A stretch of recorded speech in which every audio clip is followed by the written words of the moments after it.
Nicomachus kept his instruments in a cedar box, and in the evenings he opened it on the low table near the lamp. The box held probes of bone and bronze, small blades worn thin at their edges from years of careful use, a folded cloth, a length of linen for binding, a clay jar of thick ointment that smelled of olive oil and thyme.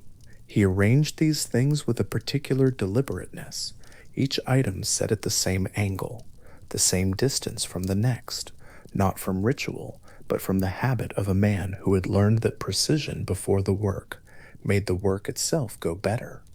The lamp threw orange light across the tabletop. Outside, in the northern Greek air, the dark was already complete by the time the instruments were laid out, and the household had grown quiet in the way households do when a physician is at work. The boy watched this from somewhere nearby. He was young enough that sitting still was still a matter of effort, but he sat still for this. Something in the arrangement of the instruments held him, not the implements themselves, which he had seen many times, but the act of arranging them, the way his father's hands moved across the surface of the table, with an attention that was neither hurried nor distracted, the way each object was placed, as though its placement mattered. The boy did not yet have a word for what he was watching. He was watching a man make distinctions. What Nicomachus was doing in those evenings in Stagira was something older than philosophy. He was practicing the kind of attention that notices differences, that this is not that this edge is sharper than that one, that this condition of the patient is not the same as the condition of yesterday. The physician's knowledge is always particular. It is always about this body, this wound, this fever, as distinct from all others. And the man who taught himself to see those distinctions from childhood had a son who grew up believing, in a way that never entirely left him, that the particular thing in front of you was the place to begin. That boy was Aristotle. He was born in Stagira, in the northern region of Culminates, in 384 BCE. His father served as court physician to King Amyntas III of Macedon, which gave the family a certain proximity to power without placing them at its center, close enough to understand how courts worked, close enough to see the way politics and medicine and knowledge all turned around one another in the life of a kingdom, but still rooted in the particular household and the particular table where the instruments were laid out each evening in their careful order. The north of Greece in the 4th century BCE had a different character from Athens. Stagira was a small city, educated and comfortable, connected to the larger world of Greek culture, but not the center of anything. The landscape was of hills and coast, of pine forests and cold water bays, of a sky that in the winter months carried the stars with particular clarity, because there was not much else to compete with them.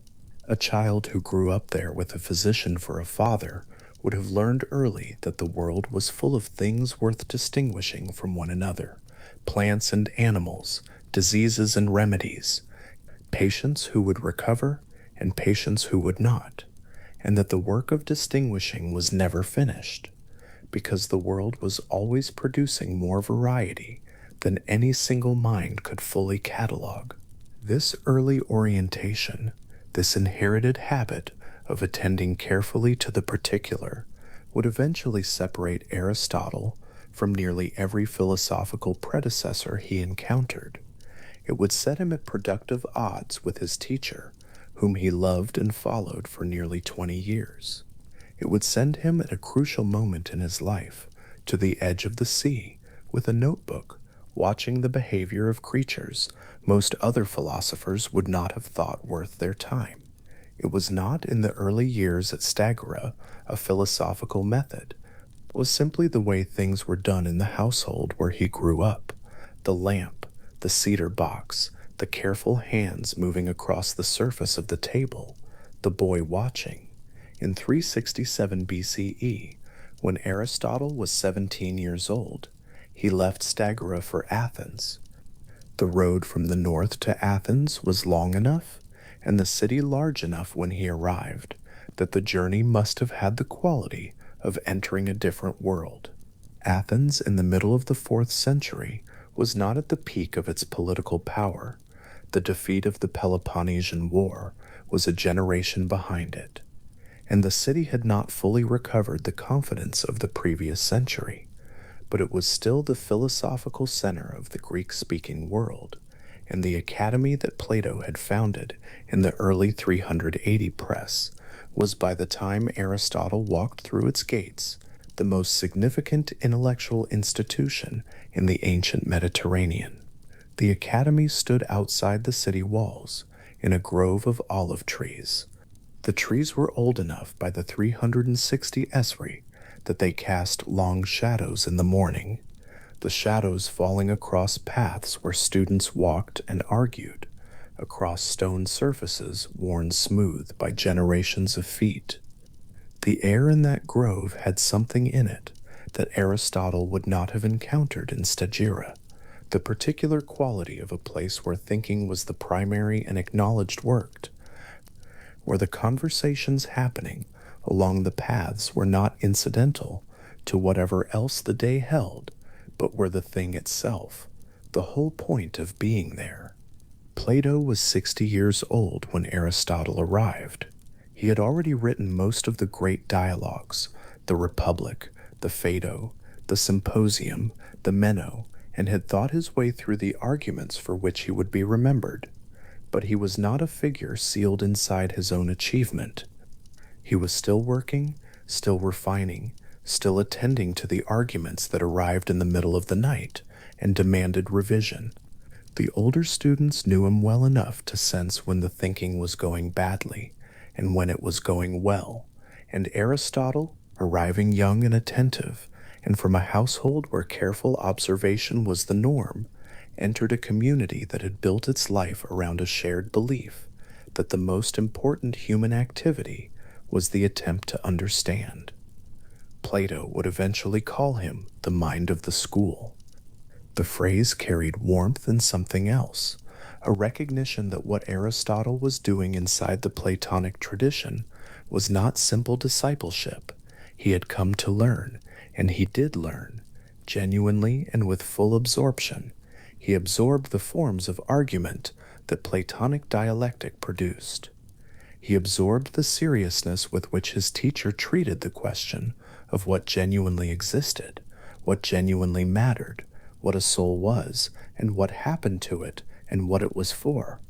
He absorbed the conviction that philosophy was not a leisure activity, but the most serious response available to the fact of being human and conscious in a world that did not explain itself.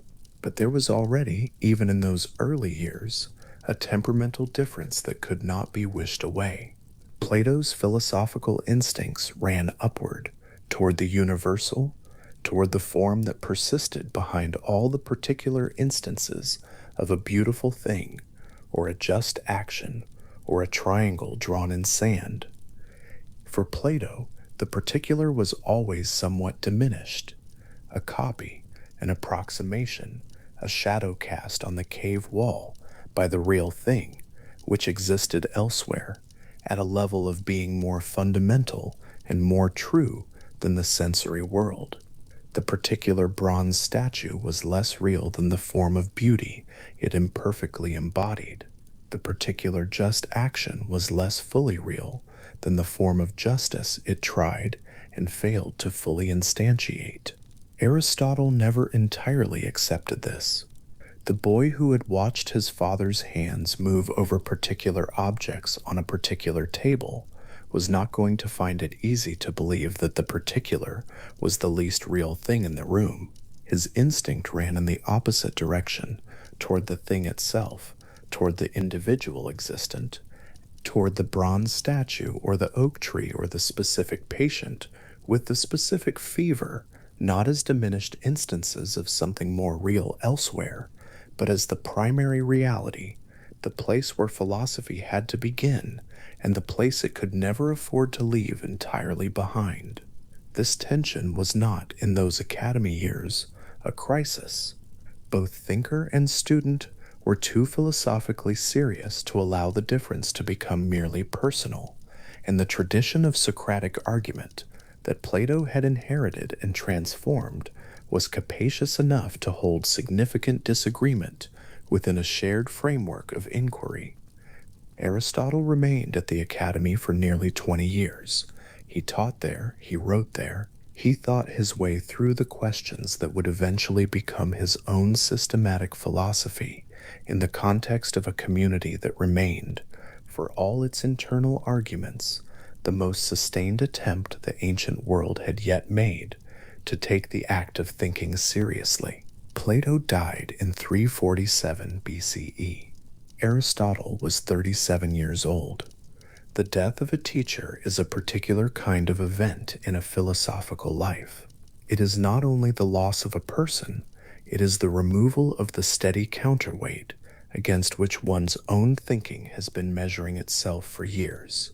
For Aristotle, who had spent the whole of his adult intellectual life inside Plato's orbit, the death created a kind of opening, not a liberation, not a rejection, but a space in which what he actually thought, rather than what he thought in dialogue with Plato's thinking, could begin to take its full shape.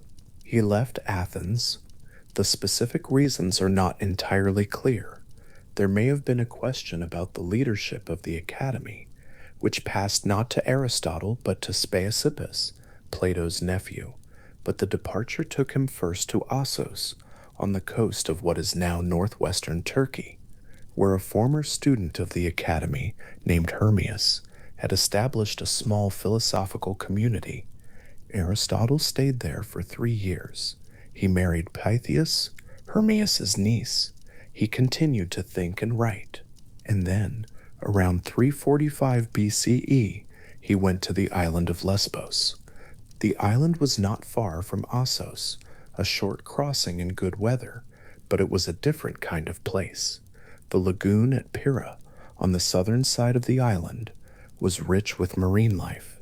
Tidal pools held creatures of remarkable variety, and Aristotle, arriving with a philosopher named Theophrastus, who had traveled with him from Assos, spent what appear to have been 2 of the most productive years of his empirical life in that place, cataloging what he found with a patience and a systematic attention that had no real parallel in the philosophical tradition he had come from. The image of the 2 of them crouched beside a tidal pool in the early morning is not a romantic fantasy. It is something like a description of what actually happened, as closely as the historical record permits reconstruction. They observed, they distinguished, they noted what this creature did in the presence of that one, how the cuttlefish moved, how the octopus changed color, what the urchin's structure suggested about its function. Theophrastus would eventually turn his attention to plants with the same methodical care. Aristotle would eventually write the Historia Animalium, a work of biological observation that remained without serious rival for nearly 2,000 years. What is philosophically significant about those mornings at the edge of the Lesbian lagoon is not only the biology they produced. It is the demonstration of something about the kind of mind Aristotle was. He was capable, and more than capable, of the most sustained abstract argumentation the ancient world produced. He would eventually construct a system of logic, a theory of knowledge, a cosmology, a metaphysics, a biology, a physics, an ethics, a political theory, and a poetics, and all of these would be argued with a rigor and a comprehensiveness that has never been matched in a single human career. But the foundation of all of it was the willingness to crouch beside the pool and look at what was actually there. This is the inheritance of the physician's household, made fully philosophical. The boy who watched his father arrange the instruments had learned that distinguishing one thing from another was not a preliminary to knowledge, but the substance of it. The instruments had to be right before the work could begin. The observation had to be honest before the argument could proceed. The particular creature in the tidal pool had to be seen clearly and fully before its nature could be discussed. This is not a minor methodological preference. It is a foundational orientation, and it runs through everything Aristotle would eventually produce, including the most abstract of his metaphysical arguments, which always return, in the end, to a claim about what is actually the case in the actual world. In 343 BCE, Aristotle received a summons from a king. Philip II of Macedon was the most powerful ruler in the Greek world. His son Alexander was 13 years old. Philip wanted a teacher for the boy, and he chose Aristotle, perhaps because of the old connection between the court of Macedon and Nicomachus, Aristotle's father, who had served Amyntas III, perhaps because Aristotle's reputation had already reached the court, perhaps for reasons the historical record does not fully preserve. Whatever the reason, Aristotle went. The arrangement settled in at Mieza, a small estate in Macedonia, not far from the court. There, in a setting that was not the academy, but had something of the academy's concentrated seriousness, Aristotle taught Alexander for what appear to have been approximately 3 years. What did he teach? The ancient sources suggest rhetoric, medicine, ethics, and philosophy, the full range of what an educated man in the 4th century would need to understand the world and his place in it. He gave the boy an annotated copy of the Iliad. He discussed the structure of the cosmos, the nature of justice, the purposes of political life. What is worth holding in that room at Mieza is the quality of the relation before what it produced. Alexander was not yet a conqueror. He was a boy of 13, sitting across from one of the most carefully educated minds in the ancient world, hearing for the first time that the universe had a shape that could be thought through. The future was not yet present. There was only the room, the lesson, the young mind encountering for the first time the sheer extent of what there was to understand. Aristotle was in his early 40s during those years. His own thinking was already significantly formed. The years at the academy, the years at Assos and Lesbos, had given him a body of ideas and a method for developing them that were distinctively his own. He had begun to write the works that would eventually be collected as his corpus. He was not, at Mieza, a philosopher at the start of his career. He was a philosopher in the middle of it, pausing to transmit what he had already understood to a mind that would go on to carry Greek culture to the edges of the known world. The philosophical tradition that Aristotle would formally establish did not begin at Mieza. It began a few years later when he returned to Athens. In 335 BCE, when Alexander had left to begin his campaigns, and the political situation in Athens had shifted enough to make Aristotle's return manageable, he founded what would eventually be called the Lyceum. It was in the eastern part of Athens, near a grove sacred to Apollo Lykios, and it had a feature that gave the school its enduring designation. The peripatos was a covered walkway, a roofed colonnade, where discussions could continue through light rain or harsh sun, where a group of people could walk together and talk without needing to stop and find shelter. The peripatetic school, as it came to be called, took its name from this walkway. The name is apt in more than the obvious way. There is something about thinking while walking that suits a certain kind of philosophy. The rhythm of the step carries the rhythm of the thought. The body's motion does not interrupt the mind's work, but accompanies it, so that the walking and the thinking become one continuous activity, neither one subordinated to the other. The academy had the grove and the paths. The Lyceum had the covered walkway, which meant that the thinking could continue regardless of the weather, and the weather in Athens is not always philosophical. What Aristotle did at the Lyceum was without direct precedent. He organized an encyclopedic investigation of almost everything. Logic was there, the systematic study of valid argument, the forms of inference, the conditions under which a conclusion followed necessarily from its premises. Physics was there, not in the modern sense, but in Aristotle's sense, which meant the investigation of nature, of change, of the principles by which natural things moved and were moved. Biology was there, drawing on the work at Lesbos. Ethics was there, the patient examination of what it meant to live well, what virtues a human being needed to develop, what kind of community made the good life possible. Politics was there, rhetoric was there, poetics was there, and metaphysics was there. The investigation of being as such, of what it meant for anything to exist, of the most fundamental principles that any adequate account of the world would have to include. The range of the Lyceum's work is still, 23 centuries later, without parallel in a single philosophical career. It is sometimes said that this is because ancient philosophy had not yet divided into the specialized disciplines that the modern university organizes knowledge into, and there is something to that. But the breadth is not only an accident of historical moment.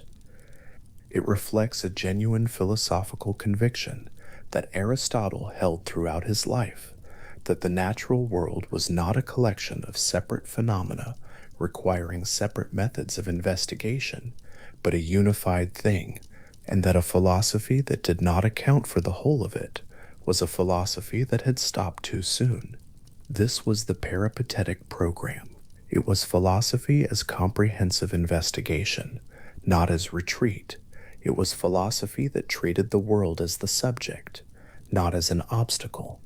The tidal pool at Lesbos and the argument about the nature of substance in the metaphysics were not unconnected for Aristotle.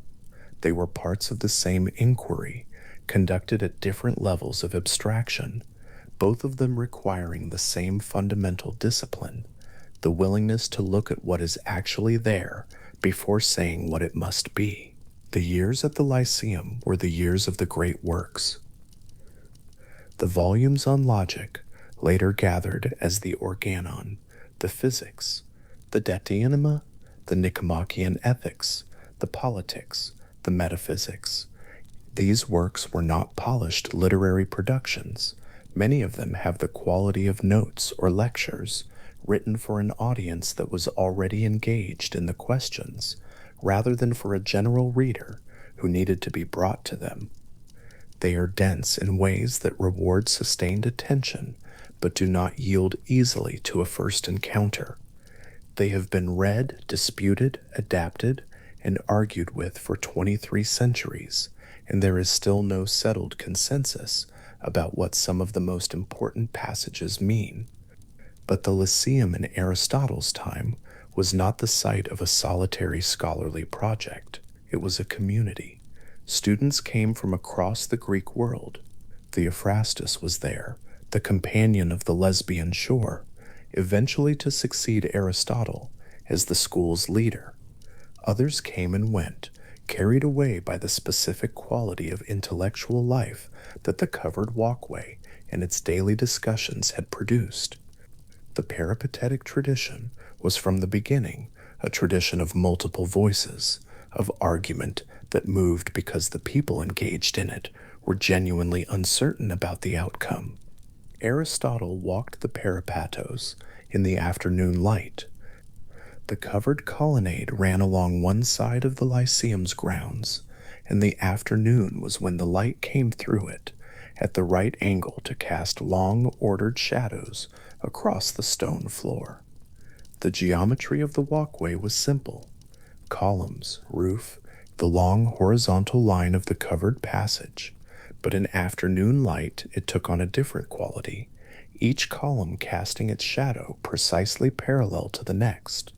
The regularity of the shadows, a kind of architectural argument for the idea that structure is what makes space legible. A small group of students would have been behind him. Not crowding. There was a respectful distance, enough space for each person to hold their own thread of the discussion without being jostled out of it by another. The rhythm of the walk was the rhythm of the thought, as it had been every afternoon for years. The questions that were asked had already been asked many times in earlier sessions, in letters exchanged with students who had returned to their home cities. In the slow revisiting that characterizes a philosophical tradition that takes its own positions seriously enough to keep pressing on them. The day's light would have moved across the columns as the afternoon continued. Students would arrive and fall in. Others would peel away as a particular line of discussion reached a point where they needed to think alone for a while. The walkway held the conversation the way a river holds water, not by containing it rigidly, but by giving it a channel, a direction, a shape that allowed it to move somewhere, rather than spreading out and losing its force. At some point in the afternoon, the light reached its last good angle, and the shadows on the stone floor lengthened past the point of geometry into the softer angles of early evening. The students began to gather their things, the tablets they wrote on, the brief notes they had made in the margins of texts they were working through. One by one, and then in small groups, they walked out of the covered colonnade and onto the road that led back toward the city. Athens was close enough that the walk did not take long, and the city was already audible before they reached it. The sound of a Mediterranean city in late afternoon, the particular mix of voices and commerce and water and stone. The peripatos held the last of the day's light after they had gone. The columns were still there, the shadows still falling at their long, late angles, the stone floor still warm from the afternoon. The shape of the walkway did not change with the departure of the people who had spent the day walking it. The geometry remained. The capacity for tomorrow's conversation was already built into the architecture. A philosopher who spent his life on that walkway, or one very like it, was not a philosopher who believed that thinking had a fixed destination. The peripatos was designed for going somewhere and returning. It was a covered passage, not a door. The thinking that happened there was not aimed at the moment when the question would be answered and the walking could stop. It was aimed at the next question and the one after that, and the sustained movement toward whatever clarity was available to a mind honest enough to keep following the argument wherever it led. This is what the physician's son built from the habits he learned in a house in Stagira. The cedar box, the careful arrangement, the attention that made distinctions without urgency. The long years in Athens, absorbing what the greatest philosophical mind of the previous generation had made, and finding, gradually, that his own instincts ran in a direction the system didn't fully account for.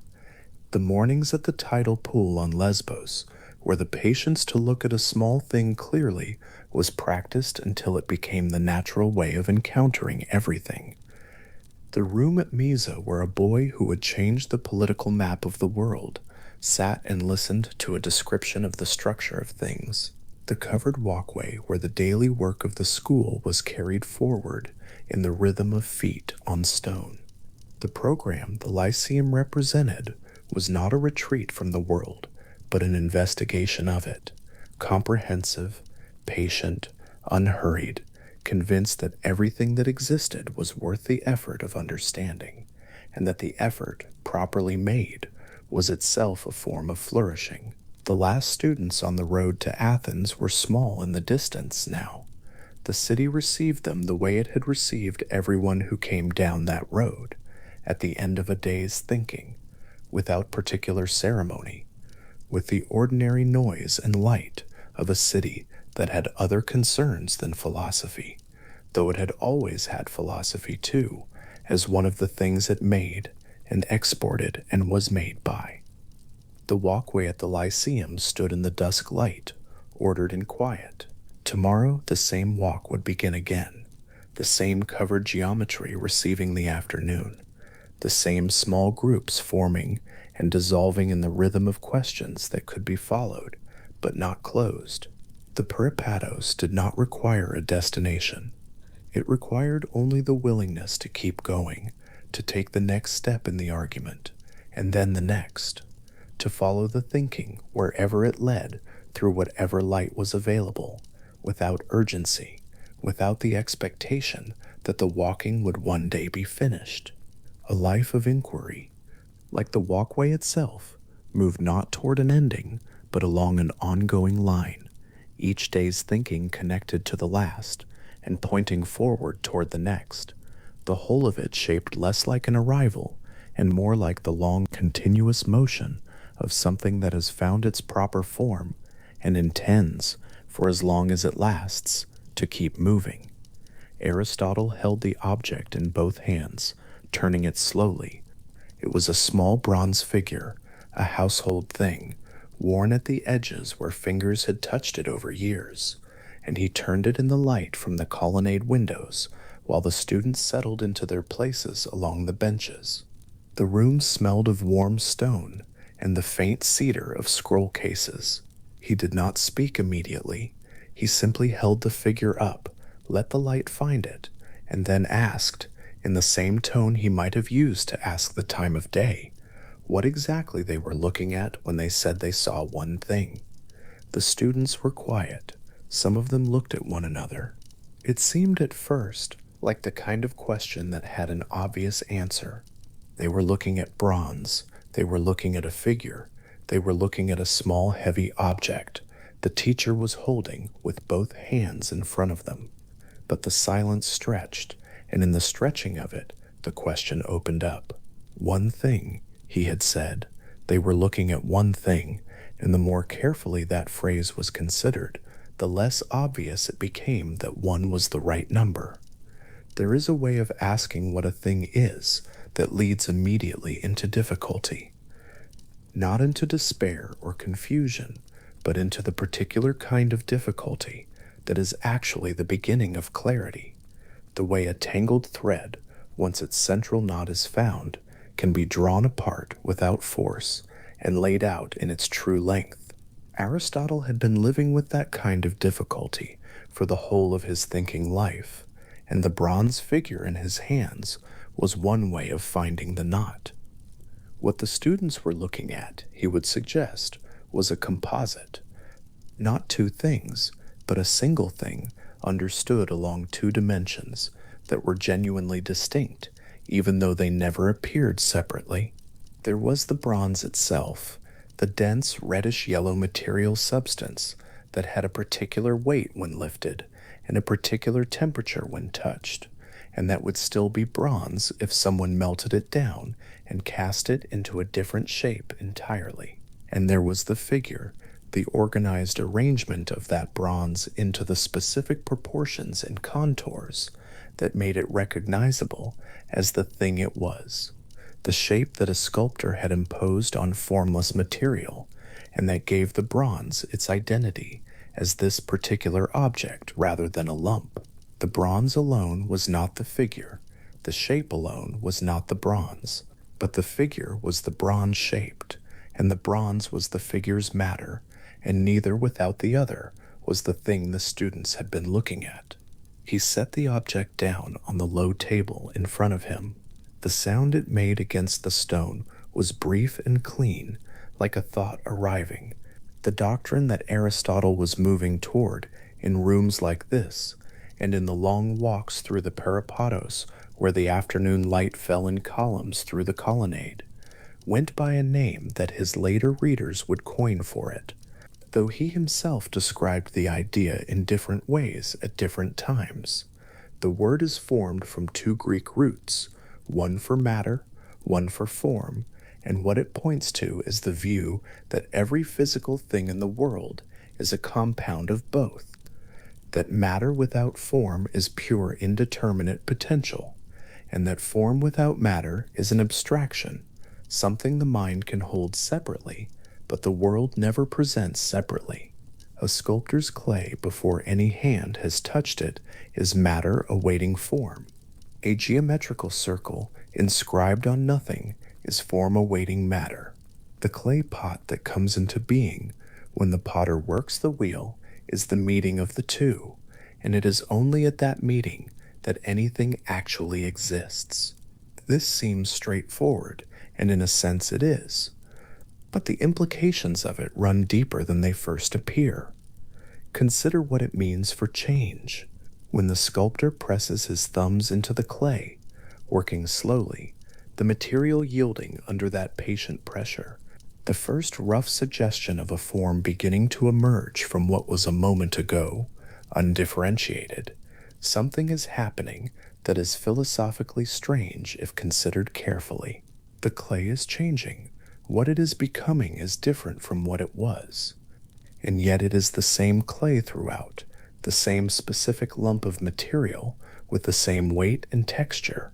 How can a thing be the same thing while becoming a different thing? How can identity and transformation coexist in a single object across time? The answer, for Aristotle, lay in understanding what changes and what does not. The matter, the clay itself, persists. What changes is the form, the organizing principle that makes the clay be the particular shape it is at any given moment. The clay was formless, and then it had the form of a rough sphere, and then the form of a cylinder, and then the form of a bowl with a flared rim, and through all of these it remained clay. The matter held constant while the form was exchanged.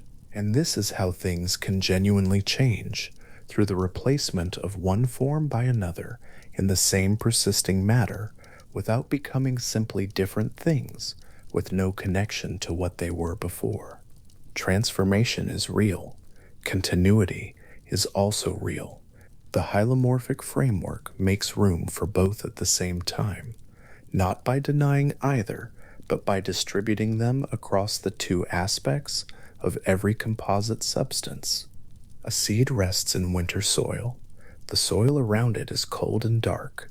Nothing about the seed, to any eye that looks at it, announces what it will become. There is nothing visible that says this will be an oak, that the wood will one day be dense enough to resist a carpenter's chisel, that the canopy will in 50 years give shade to people who have not yet been born.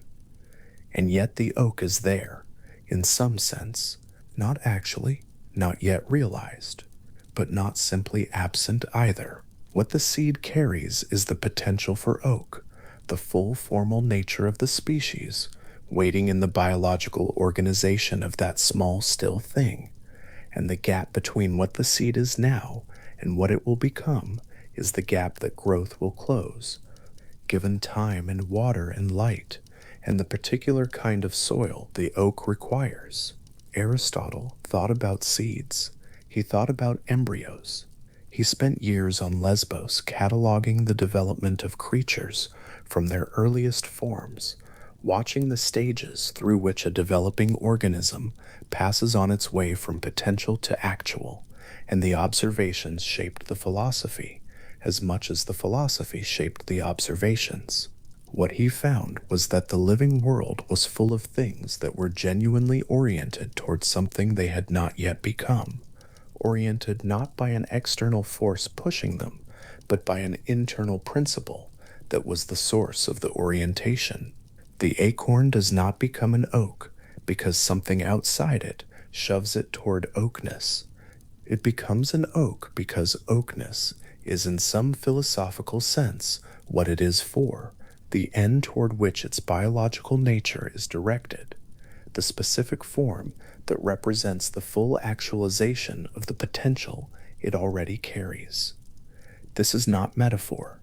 For Aristotle, it was a description of how things in the natural world actually work, a description that required a particular vocabulary to make precise. There is what a thing is now, its actual state. the specific configuration of matter and form it currently presents to the world. And there is what a thing can be, its potential, the range of forms it is capable of taking on given the right conditions. The distance between potential and actual, when something is in the process of closing it, is what Aristotle called motion. Not movement in space alone, but change of any kind, growth, alteration, generation, the whole range of becoming that the natural world continually displays. He gave this a definition that has been found both precise and strange by everyone who has read it since. Motion, he wrote, is the actuality of a potential being as such, not the completed state at the end of change, not the mere unactualized potential sitting inert in the seed, but the specific condition of a thing that is actively in the process of becoming what it has the capacity to become, while it is still in that process before it arrives. The oak that is growing is neither the seed nor the full tree. It is something in between, something neither fully potential nor fully actual, and this in-between state, which has its own specific reality, its own character, its own claim on philosophical attention, is what motion names. A man stands at the top of a staircase.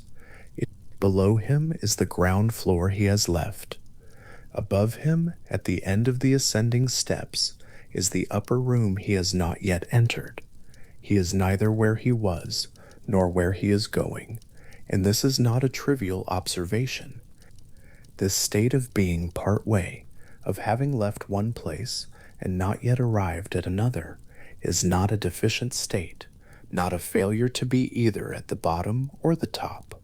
It is a genuine condition with its own specific character, its own reality as a state of transition, and it is fleeting precisely because it is moving, because its whole nature is to be the process by which the gap between what is and what will be closes itself one step at a time.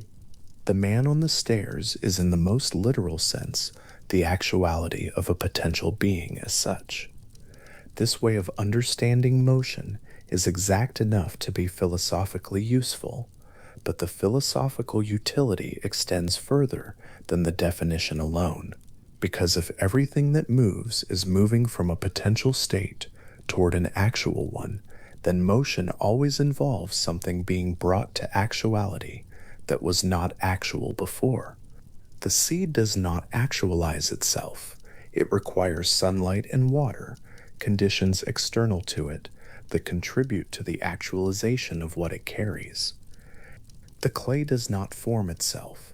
It requires the sculptor's hands, which are themselves actualized in their capacity for shaping only through the actual training that made them skillful. Every actualization looked at carefully depends on something else that is already actual. What is merely potential cannot actualize itself. Something actual must already be there, doing the work of actualization. This is where the thinking begins to move in a particular direction, slowly, without urgency, the way water moves toward lower ground, not because it is forced, but because the direction is built into its nature, and the terrain provides the occasion for what was always already implicit. Consider the torch relay, the old image of efficient causation made visible. One runner carries the flame from the starting point to the place where the next runner waits, and the flame leaps across the gap between their hands, the motion of one body transferring its energy to another, cause producing effect in the direct, mechanical sense that is most obvious to ordinary observation. The first runner lights the second lights the third, and the chain of causation extends forward through the relay in a sequence that is easy to follow. But the watching mind, following that chain, naturally turns back toward its beginning. The second runner was lit by the first runner was lit by someone at the starting line, and that person the question is already forming, not as an anxious question, not as a challenge to the whole enterprise, but as the natural movement of a mind that takes seriously the structure it has been describing. Every cause in the chain received its causal power from a prior cause. Every mover in the sequence was itself moved by something before it. The chain goes back. It must go back, because no link in it can initiate anything on its own. Each one is merely transmitting what it received. And if the chain goes back indefinitely, with no first member, then nothing in it was ever initiated, because the initiation was always deferred to a prior member that was also deferring to a member before it. Aristotle held this thought with the same patience with which he had held the bronze figure, turning it over, examining what it implied. An infinite regress of movers, an endless corridor stretching backward in time, each member waiting for the one before it, each one passing on what it was given, the whole series unable to begin, because the beginning was never there. This is not a possible account of motion. It is not that the argument fails for some subtle technical reason that a better philosopher might find a way around. It fails because a series with no first member cannot initiate anything at all, and the world is full of things that have been initiated. Motion is real, change is real, generation is real. Whatever philosophical account is given of these phenomena must make room for their having actually begun, and a regress with no terminus makes that impossible. What is needed, then, is something that does not belong to the regress, something that causes without being caused, that moves without being moved, that is actual without having been potential. Not a member of the chain, not another link, no matter how far back, but something that stands outside the chain entirely and is the reason the chain can be a chain at all, rather than an infinite series of deferrals with nothing at the other end. This is not a theological claim arriving from outside the argument. It is the argument's own conclusion, reached by following the structure of causation to the place where it runs out of road.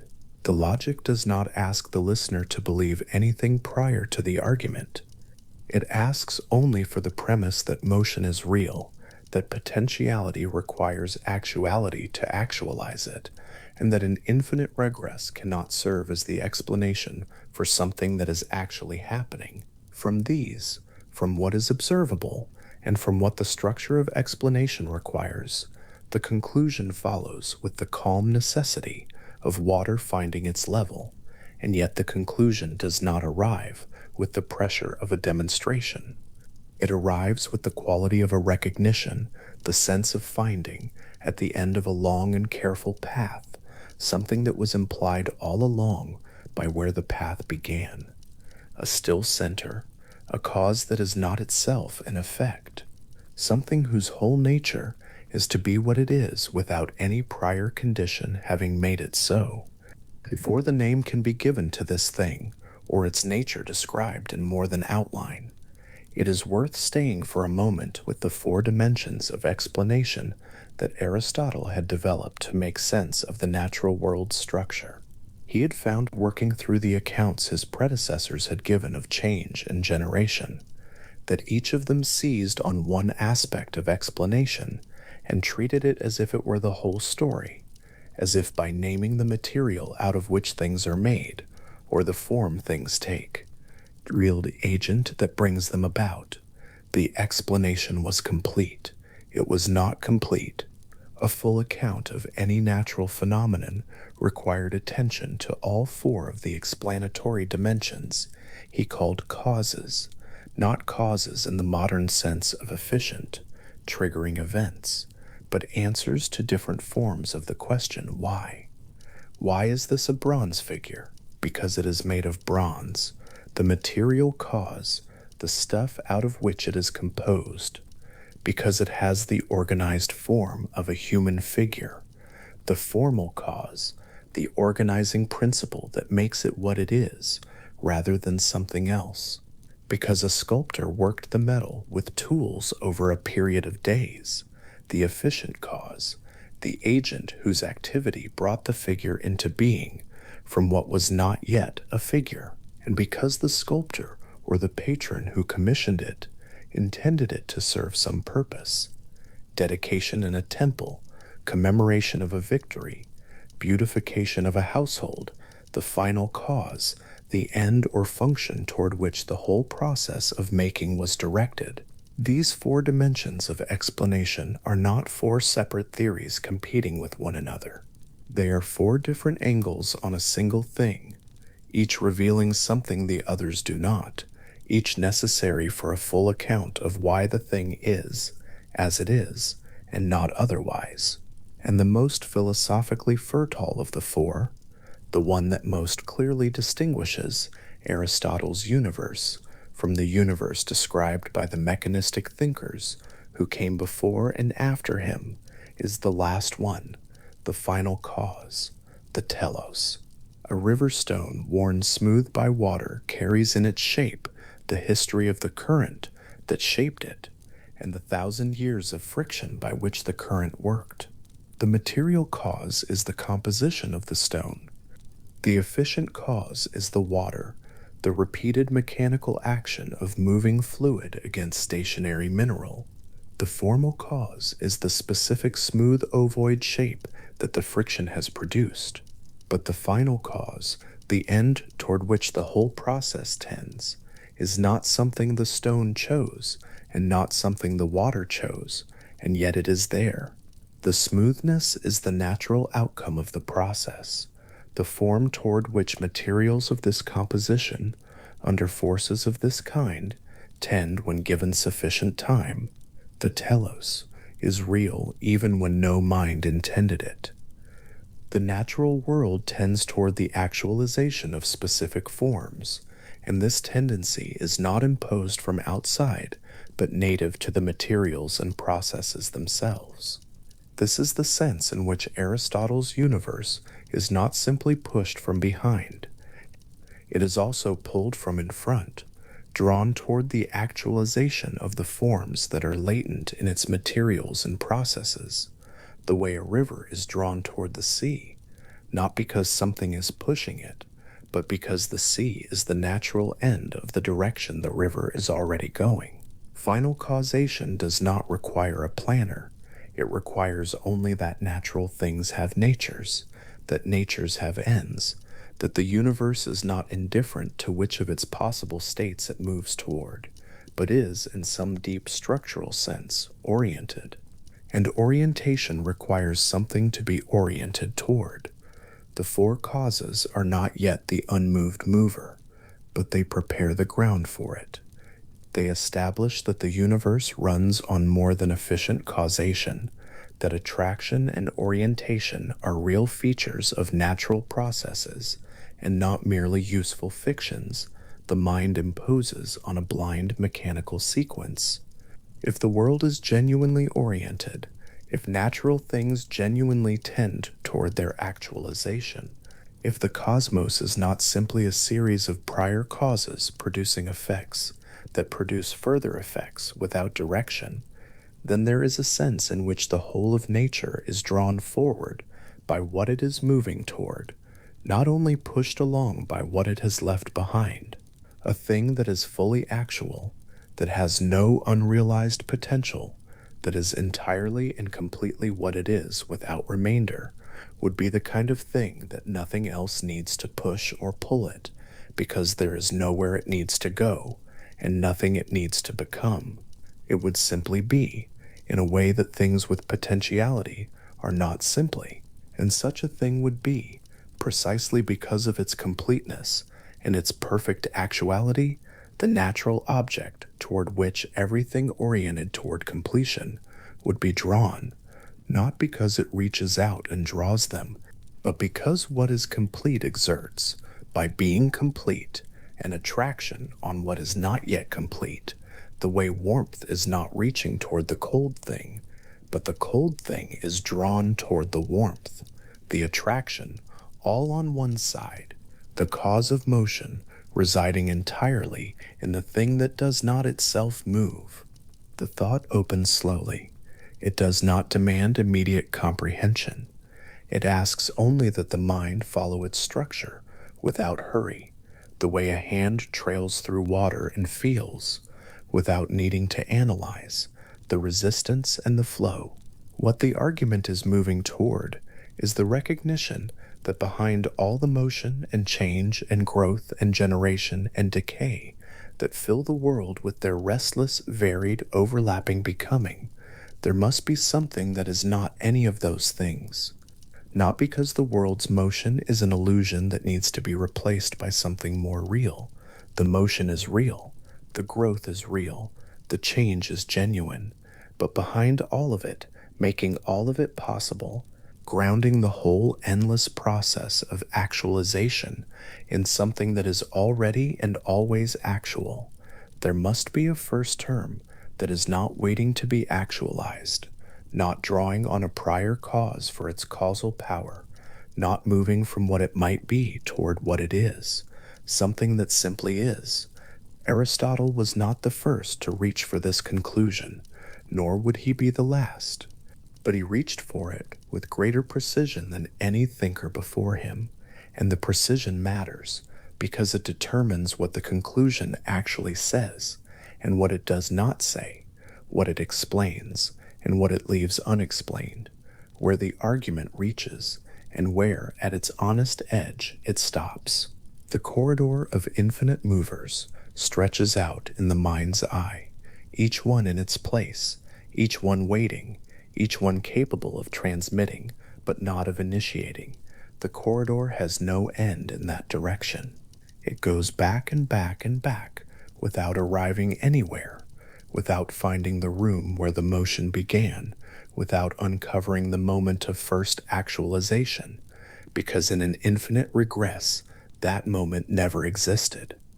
The corridor goes back forever, which means it was never opened. The motion could not have started, and yet here, in the world that both Aristotle and the listener are in, things move. Seeds become trees, water finds its level, bronze takes the form the sculptor's hands impose on it. The motion has started, it is happening. Whatever philosophical account is given of this world must be an account of a world in which motion genuinely begins, not of a corridor in which beginning is infinitely deferred. The corridor is not the whole story. This much is clear. Beyond the corridor's endless backward-reaching vanishing point, something else must be there.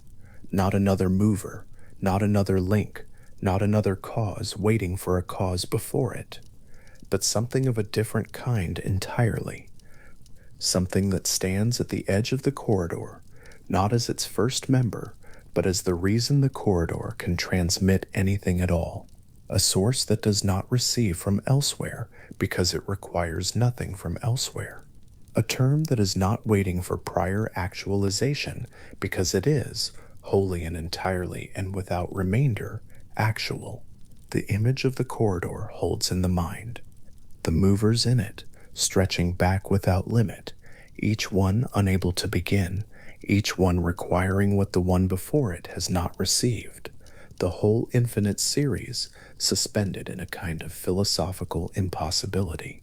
And at the edge of the impossibility, not inside the corridor, but at its limit, the outline of something that the corridor's structure requires, something the argument has been reaching toward since the first question was asked about what exactly is seen when a bronze figure is held up in the light, and the word one is applied to it. Something still, something that does not wait, something that has always already arrived at what everything else is moving toward. The argument, having come this far, holds at that outline and asks no more than to rest there in the recognition that such a thing must exist, in the patient, unhurried waiting for its nature to come more fully into view. The corridor recedes. The movers in it grow distant and quiet in the mind's eye, their motion dimming to the gentle background hum of all becoming. The thought has not arrived at a destination. It has arrived at an edge, a clear, calm, philosophically well-grounded edge, and found the edge itself to be a kind of resting place. Not an answer, not yet, but the sure and steady knowledge that an answer is what the structure of things demands, and that demands of that kind, followed honestly and without urgency, have a way of being met. Aristotle was old when he wrote it. Not ancient, but old enough that the question had been carried for a long time and had worn its particular groove in his thinking. The room at the Lyceum was quiet in the way rooms are quiet in the late afternoon of a man's life. The students gone for the day, the arguments of the morning settled into their residue, the light coming through at a low angle across the floor. He had a scroll before him, or perhaps a wax tablet first, the stylus in his hand, resting for a moment before it moved. The question he was about to set down was not one he had arrived at quickly. It had been prepared by decades of observation, by the careful handling of bronze objects, and the cataloging of shellfish, and the long, slow work of asking what motion was, what matter was, what it meant for a thing to be what it is. All of that preparation had led here, to a question so particular and so strange that the stylus must have paused a moment before beginning. What exactly is the divine intellect thinking? He was not asking it loosely. He was asking it with the same precision he had brought to the definition of motion, the same care he had applied to the four causes, the same methodical attention that his father had shown when arranging instruments on a surface before beginning to work. The question demanded an answer, not from scripture or tradition, but from the structure of argument itself. And the answer he found, when he found it, was one of the quietest and most exact descriptions of divinity that any human mind has produced. Not a creator, not a judge, not a voice, but a stillness, so pure that the whole of the cosmos turns toward it, the way a flame turns toward warmth, the way a mind turns toward what it loves, without force, without instruction, drawn. The scroll lay flat, the stylus moved, and the unmoved mover arrived in writing for the first time, not with announcement, but with the same patient attention Aristotle had always brought to the things in front of him, the things worth looking at closely, the things that would not give up their nature except to someone willing to wait.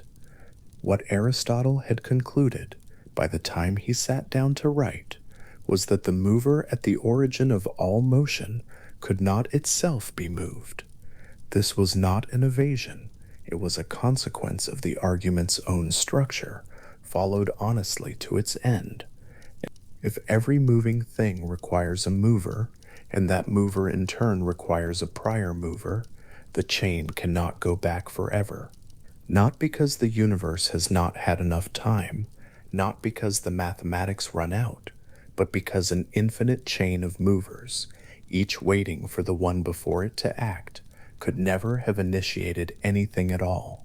The motion happening now, the river running, the breath taken, the sphere turning in the darkness overhead, required at some prior point a cause that was itself uncaused, a mover that needed no prior mover to set it going, something that simply was, and in simply being, moved everything else.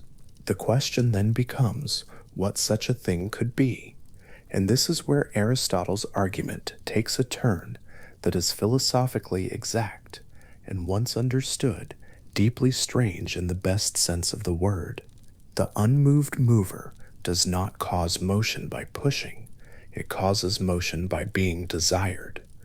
It is the final cause of all cosmic movement, not the efficient cause.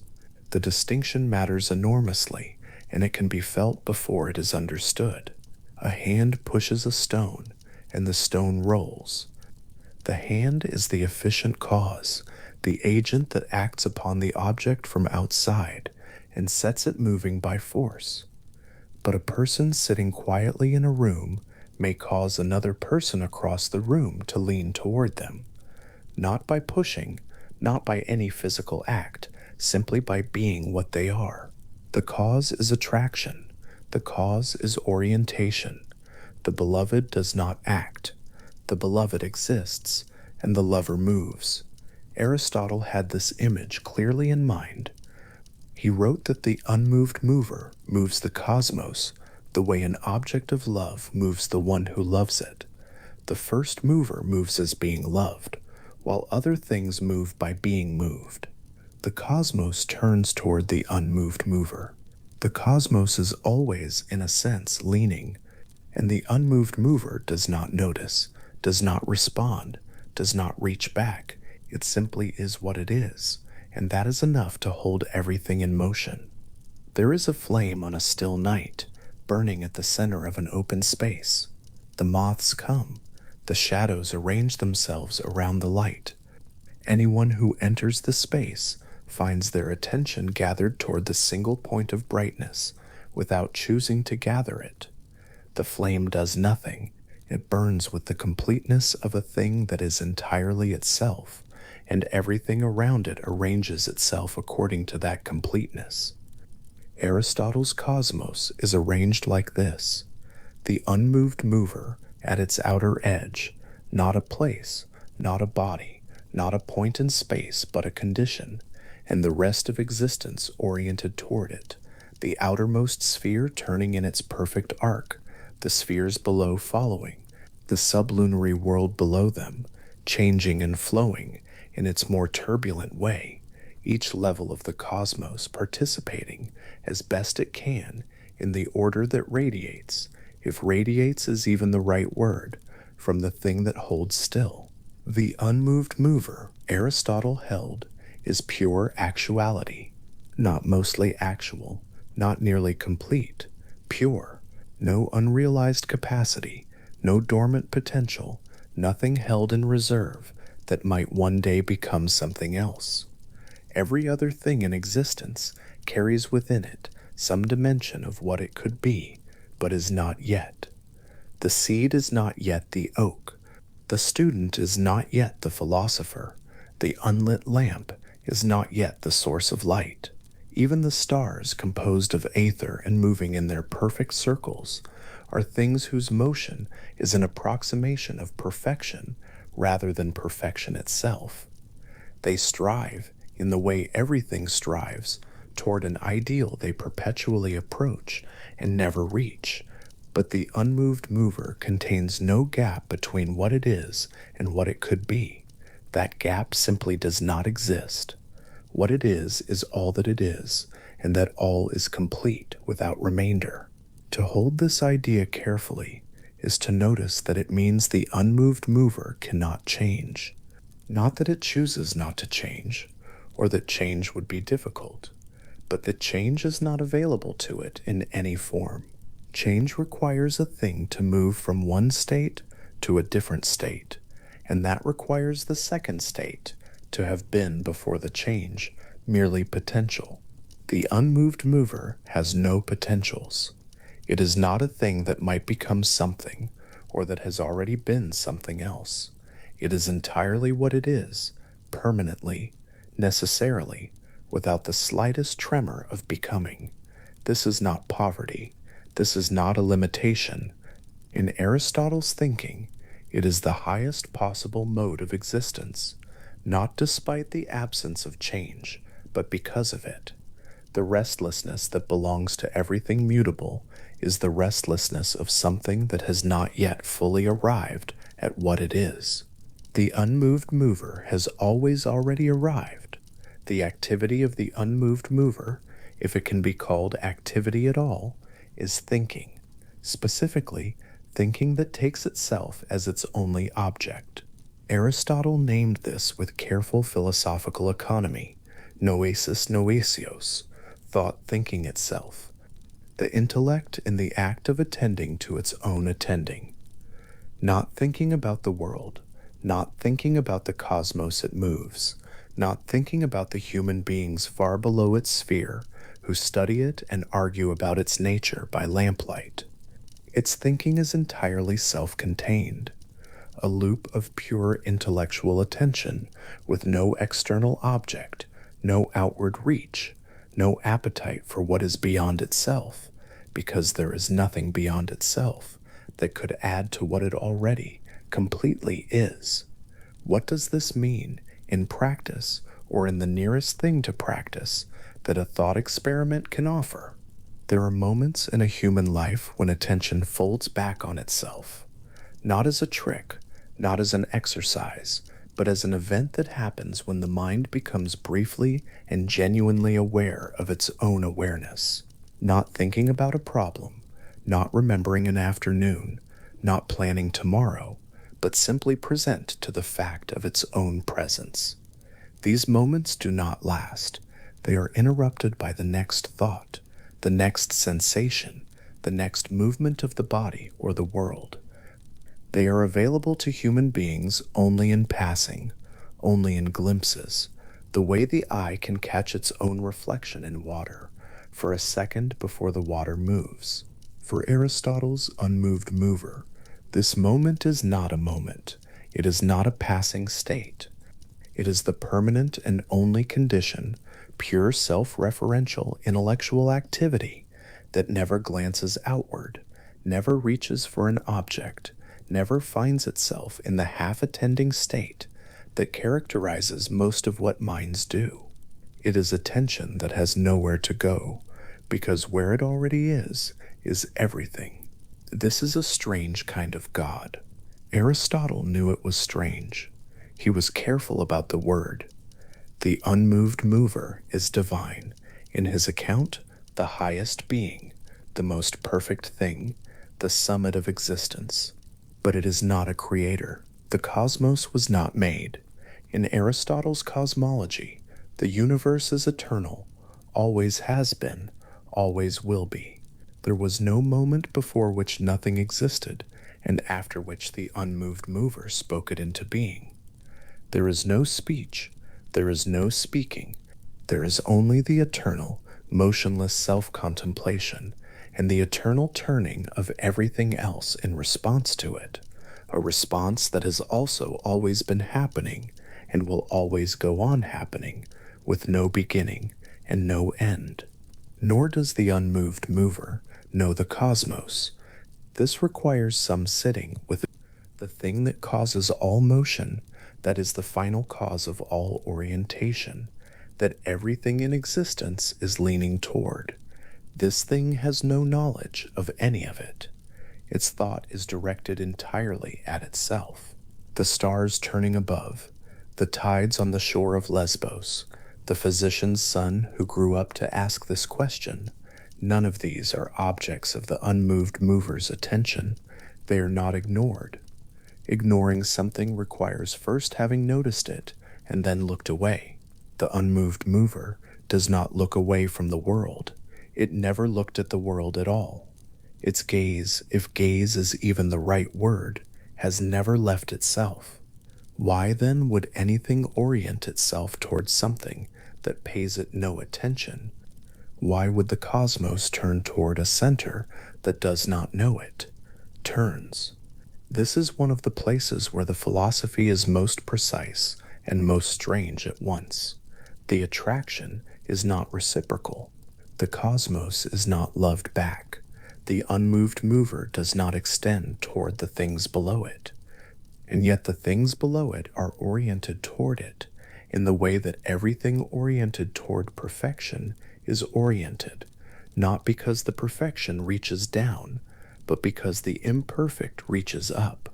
A human being may spend years in admiration of someone who is unaware of their existence. The admiration moves the admirer. The admired does nothing to produce it. The movement is real. The cause is real. The absence of reciprocation does not dissolve the causal structure. It simply clarifies that not all causation is a matter of push and pull between equal parties. Some causation is one-directional, structural, rooted in the simple asymmetry between what is more perfect and what is less. The outermost celestial sphere in Aristotle's cosmos is moved in exactly this way. It is a vast transparent shell of aether, unimaginably large, rotating with perfect and unvarying regularity. Its motion is circular, not because it was set spinning by a push, not because it has somewhere to go, but because circular motion is the closest a moving thing can come to the motionlessness of the unmoved mover. Linear motion has a starting point and an ending point. It depletes itself. It runs out. Circular motion has neither. It goes on and on, returning to where it began, beginning again, an endless approximation of the eternal sameness that belongs only to the unmoved. The sphere cannot stop moving. That would be to abandon the approximation entirely, to fall from its orientation toward the unmoved mover into something lower and more changeable. So it continues. It has always continued. It will always continue. The perfection of its circular motion is not achieved but perpetually pursued, and the pursuit itself, sustained without interruption across infinite time, is the closest the physical can come to what the metaphysical simply is. Below the outermost sphere, the other spheres rotate. Each one is moved by its own associated intelligence, a subordinate mover that desires and imitates the perfection above it in the hierarchy, and is itself desired and imitated by what lies below. The cosmos is a cascade of orientation, each level striving toward the level above, each level approximating, in its own way and at its own distance, the stillness that lies at the origin of all motion, the planet moving in its sphere, the sphere moved by the intelligence that yearns toward the sphere above, the spheres above oriented toward the outermost turned by its orientation toward the unmoved mover, and the unmoved mover, at the edge of all of this, doing nothing, being everything. It is worth sitting with the phrase, the edge of all things. The unmoved mover is not in the cosmos. It has no location. It is not a body, not a point, not a region of space. Aristotle was clear that whatever is spatial is also physical, and whatever is physical has at least some dimension of potentiality, the possibility of being here rather than there, of being this size rather than another. The unmoved mover has no such dimensions. It cannot be placed. It is not beyond the outermost sphere in the sense of being further in the same direction. It is beyond in a different sense entirely, beyond as the condition that makes the sphere's motion possible without being a part of the motion, beyond as the silence that is not a sound, but that makes all sounds audible, beyond as the stillness that is not a position, but that gives direction its meaning. There is a way of thinking about this that returns to the question of completeness. Everything in the cosmos is oriented toward the unmoved mover, because the unmoved mover is the most complete thing there is, and the cosmos being less than complete, reaches toward completion the only way it can, through motion, through turning, through the approximation of stillness, achieved in eternal circular movement. The longing is not conscious. The spheres do not experience their motion as longing in any way that resembles human longing, but the structural relationship is the same. The incomplete orients toward the complete. The potential orients toward the actual. The mutable orients toward the immutable. And at the end of the orientation, where the cosmos runs out and the turning finds its reason, there is the unmoved mover, not a reward, not a destination, not a point that the cosmos is moving toward and will one day reach. Simply what is there at the edge of everything, simple and self-complete, and entirely indifferent to the magnificent and eternal act of striving that its existence has been causing since the beginning of time, which is also no beginning at all. The philosophical impersonality of this can be held without distress. It is easy to read in the unmoved mover's indifference something cold, something alienating, something that diminishes the human being standing on the earth and looking up at the stars. But this reading misunderstands what Aristotle was doing. He was not describing a God who had withdrawn from interest in human beings, a God who had once been attentive and had turned away. The unmoved mover was never attentive to anything outside itself, because its perfection has never required external attention. A mind so full of its own nature that it needs nothing beyond itself is not indifferent in the way a person is indifferent to the concerns of others. The person could attend if they chose, and has chosen otherwise. The unmoved mover does not have the option of attending to the cosmos. Not attending to the cosmos is not a choice. It is a consequence of being what it is. Pure actuality has no capacity for the kind of outward reach that attention requires. What this means for the human being looking up at the stars is something Aristotle left largely to the reader's own contemplation. He was a philosopher of what exists, of what can be argued with care, and followed to its conclusion. He did not write as a spiritual guide, did not prescribe practices, did not tell the people of Athens what to do with the knowledge that the highest thing in the cosmos knew nothing of them. He described what he found, put it down on the scroll, and returned to the rest of his work. The question of what a person does with this description, how they inhabit a cosmos oriented toward an indifferent perfection, he treated as a question for the person themselves, not for the philosopher to answer in advance. There is a kind of quiet available in this, once the discomfort of the impersonality has been sat with long enough. The cosmos is not indifferent in the way a person who could help and chose not to is indifferent. The cosmos is structured, purposive at every level, oriented towards something that is real and permanent and complete. Every motion in the universe, from the largest arc of the outermost sphere to the smallest change in the sublunary world, participates in the orientation toward that completeness. To be part of the cosmos is to be part of something that is not wandering, not purposeless, not heading nowhere. The direction is real. The destination, if it can be called that, is real. The fact that the destination does not look back does not make the direction any less genuine. Aristotle was sitting in his room at the Lyceum with a scroll in front of him, and he was asking what the divine intellect could be thinking. The question required him to follow the logic of pure actuality all the way to its consequence. A being that is entirely actual, entirely self-complete, can be directed only toward what is most perfectly known, which is itself. A mind that is pure actuality must have as its object what is most actual, which is also itself.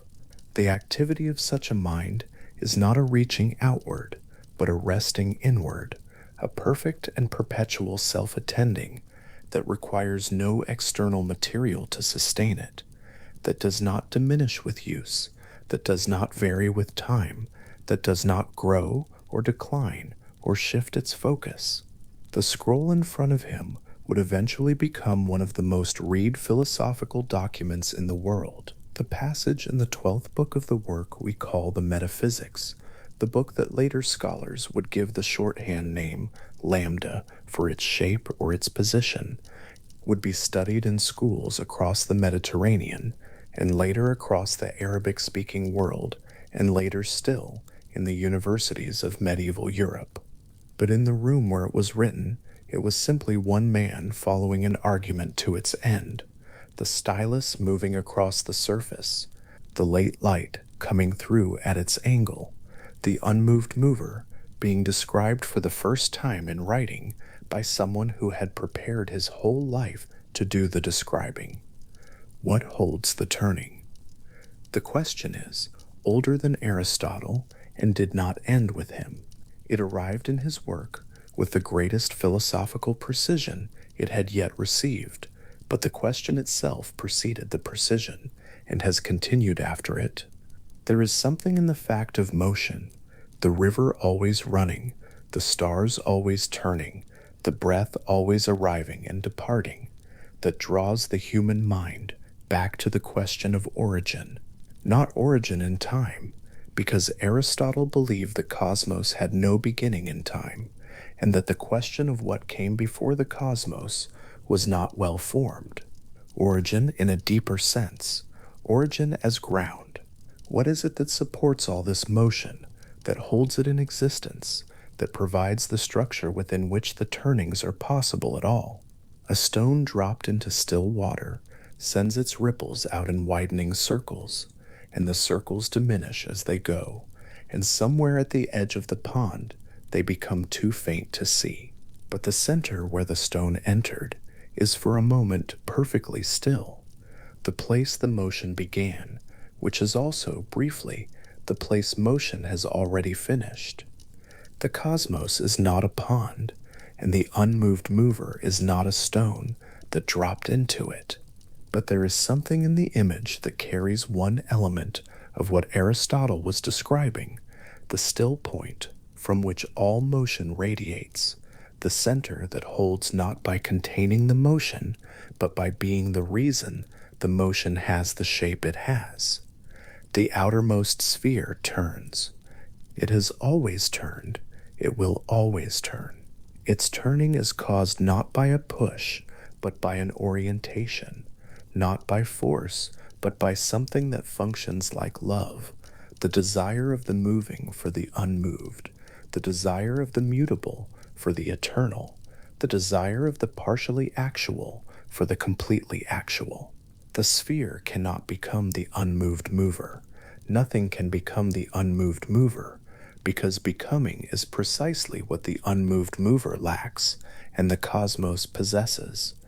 But in striving, in the perpetual circular motion that is the physical approximation of absolute sameness, the sphere participates as fully as a physical thing can in the nature of the highest being. Below the outermost sphere, the other spheres carry their planets in their own orbits, each moved by its own intelligence, each intelligence oriented upward toward the greater perfection above it. The whole structure is a kind of cascading orientation, each level reaching toward the level above. The whole cosmos arranged in a great hierarchy of striving, and at the top of the hierarchy, outside the hierarchy, beyond the reaching, the unmoved mover sitting in its eternal self-contemplation, causing all of this by being what it is, moved by none of it, aware of none of it, aware of none of it, complete in a way that nothing else that exists can be, and whose completeness is the reason everything else that exists is always in the middle of becoming. There is a candle burning in a dark room. The moths come, the shadows withdraw. The light does nothing to cause any of this except to burn.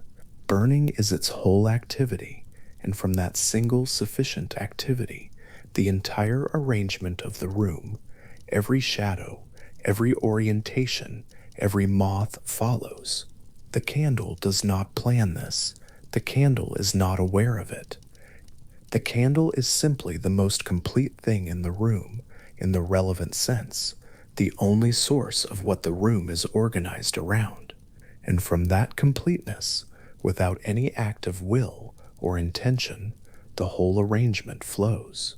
Aristotle's unmoved mover is more than a candle, infinitely more, in every philosophically relevant dimension. But the structure of the causation is the same, not force, not intention, not outward reach. Simply being, fully and without remainder, the thing that everything else is oriented toward, and the orientation doing the work that force and intention could never do alone. The scroll fills. The afternoon light moves across the floor of the Lyceum. Somewhere in the city beyond the building, the ordinary business of living is going on. the market, the harbor, the arguments, the meals, the sleeping and waking. The questions Aristotle is setting down do not touch any of that directly. They reach further out and further in at once, to the edge of the cosmos and to the deepest structure of what it means for anything at all to exist and to move and to be oriented towards something beyond itself. What the unmoved mover thinks, it thinks forever. The thought that it thinks is itself. The completion of the thinking is not a conclusion that arrives at the end of the argument. It has always already arrived, in the way that only a thing with no potentiality can have always already arrived. The eternal self-contemplation of pure intellect is not the reward at the end of a long philosophical journey. It is the permanent condition of the thing that has always been what it is.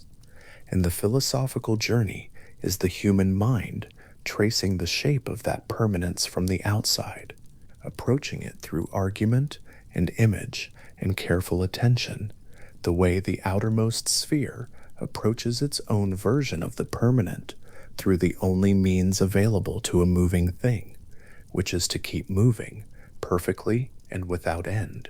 The cosmos holds its question the way still water holds the darkness above it, not with effort, not with intention, simply by being the surface that the question rests on.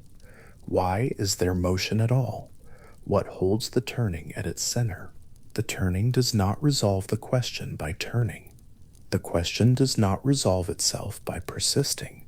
Both simply continue, the turning and the asking, the motion and the wonder at the motion's source, two things that have been going on together since before there was anyone to notice them, and will go on together long after the last lamp in the Lyceum is put out for the night, and the building sits in the dark with its arguments already given, and the scroll already written, and the question still open at its center, still turning, still arriving at the still point that it approaches without effort and never quite reaches, which is perhaps exactly what the cosmos, in its vast and patient way, requires. A student of the Lyceum stepped outside one evening when the air had cooled and the last orange light was pulling back from the rooftops of Athens, and he stood in the open courtyard and looked up. The stars were beginning to appear, one and then another, emerging not all at once, but in a slow accumulation, the way memory sometimes works, detail after detail, arriving out of the dark until a whole scene is present. He had done this before, he would do it again. What changed over the years was not what he saw, but the quality of attention he brought to the seeing, the growing sense that the motion above him was not incidental to the order of things, but was in some way he was still learning to articulate. The order of things made visible. Aristotle had watched the sky for most of his adult life, not with the passive wonder of someone who finds the stars beautiful and asks no further questions, but with the patient attention of a man who believes that what he sees is the outermost surface of a structure that can be read. The stars move. They move in consistent, predictable arcs. They repeat their patterns with an exactness that no human institution has ever matched, returning to the same positions across years and decades, and it seemed reasonable to believe, across centuries, no one alive would witness. This regularity was itself a philosophical fact. It demanded explanation, and the explanation Aristotle built around it was not a story or a speculation, but a carefully reasoned account of why the sky must be the way it is, given everything else that seemed to be true about the world below it. Standing in that courtyard with the dark settling around the city, and the first stars now steady overhead, the student did what students of the Lyceum were trained to do. He looked, and then he thought about what looking required him to say. The first thing the sky seemed to say was that there were two kinds of world, not two opinions about the world, not two ways of describing the same facts, but two genuinely different regions of existence, separated by a boundary that coincided, in Aristotle's account, with the orbit of the moon. Below that boundary, everything familiar happened. Water flowed, fires burned and died. The seasons changed the color of the hills around Attica from green to yellow and back. Animals were born and reached maturity and aged and passed away, their bodies returning to the elements from which they had been composed. Stones eroded, wood rotted, iron rusted. Nothing below the moon stayed as it was. Everything there was subject to the slow or sudden undoing of what it had become, the constant dissolution and recombination of matter as forms came and went across the surface of the world like shadows across water. Above the moon, none of this happened. Above the moon, the stars and planets traced their paths without variation, without decay, without the kind of change that ends in destruction. They had been doing this, as far as anyone could tell, since before human memory, and they would be doing it, as far as anyone could reason, long after the last human thought had ceased. This was not merely an empirical observation, though it was that. It was a conclusion with metaphysical weight. The difference between the sublunary world, the world of earth and water and air and fire, the world of things that come into being and pass away, and the superlunary world above the moon, was not a difference of degree, it was a difference of kind. Two zones of existence, governed by different principles, made of different materials, oriented toward different ends. Aristotle called the material of the sublunary world by the names it had carried since before his time: earth, water, air, fire. Each of these had what he called a natural place, a region of the cosmos toward which it moved when nothing impeded it, and in which it rested once it arrived. Earth moved downward toward the center of the cosmos. Fire moved upward toward the region below the moon.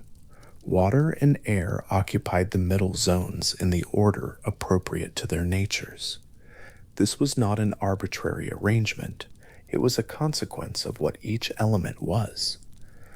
To be the element earth was, to have the nature of a thing whose proper place was at the center, and the falling of a stone was not a stone being pushed, but a stone going home, following the pull of its own nature toward the place where that nature could most fully rest.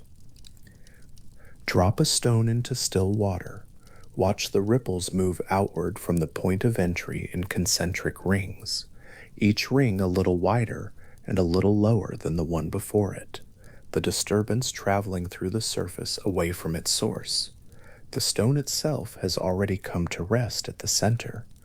It found its place with the directness and simplicity that Aristotle saw as the signature of a natural motion, not guided, not compelled, but inherent, the movement of something that knows, in the way that things without minds can be said to know anything, where it belongs.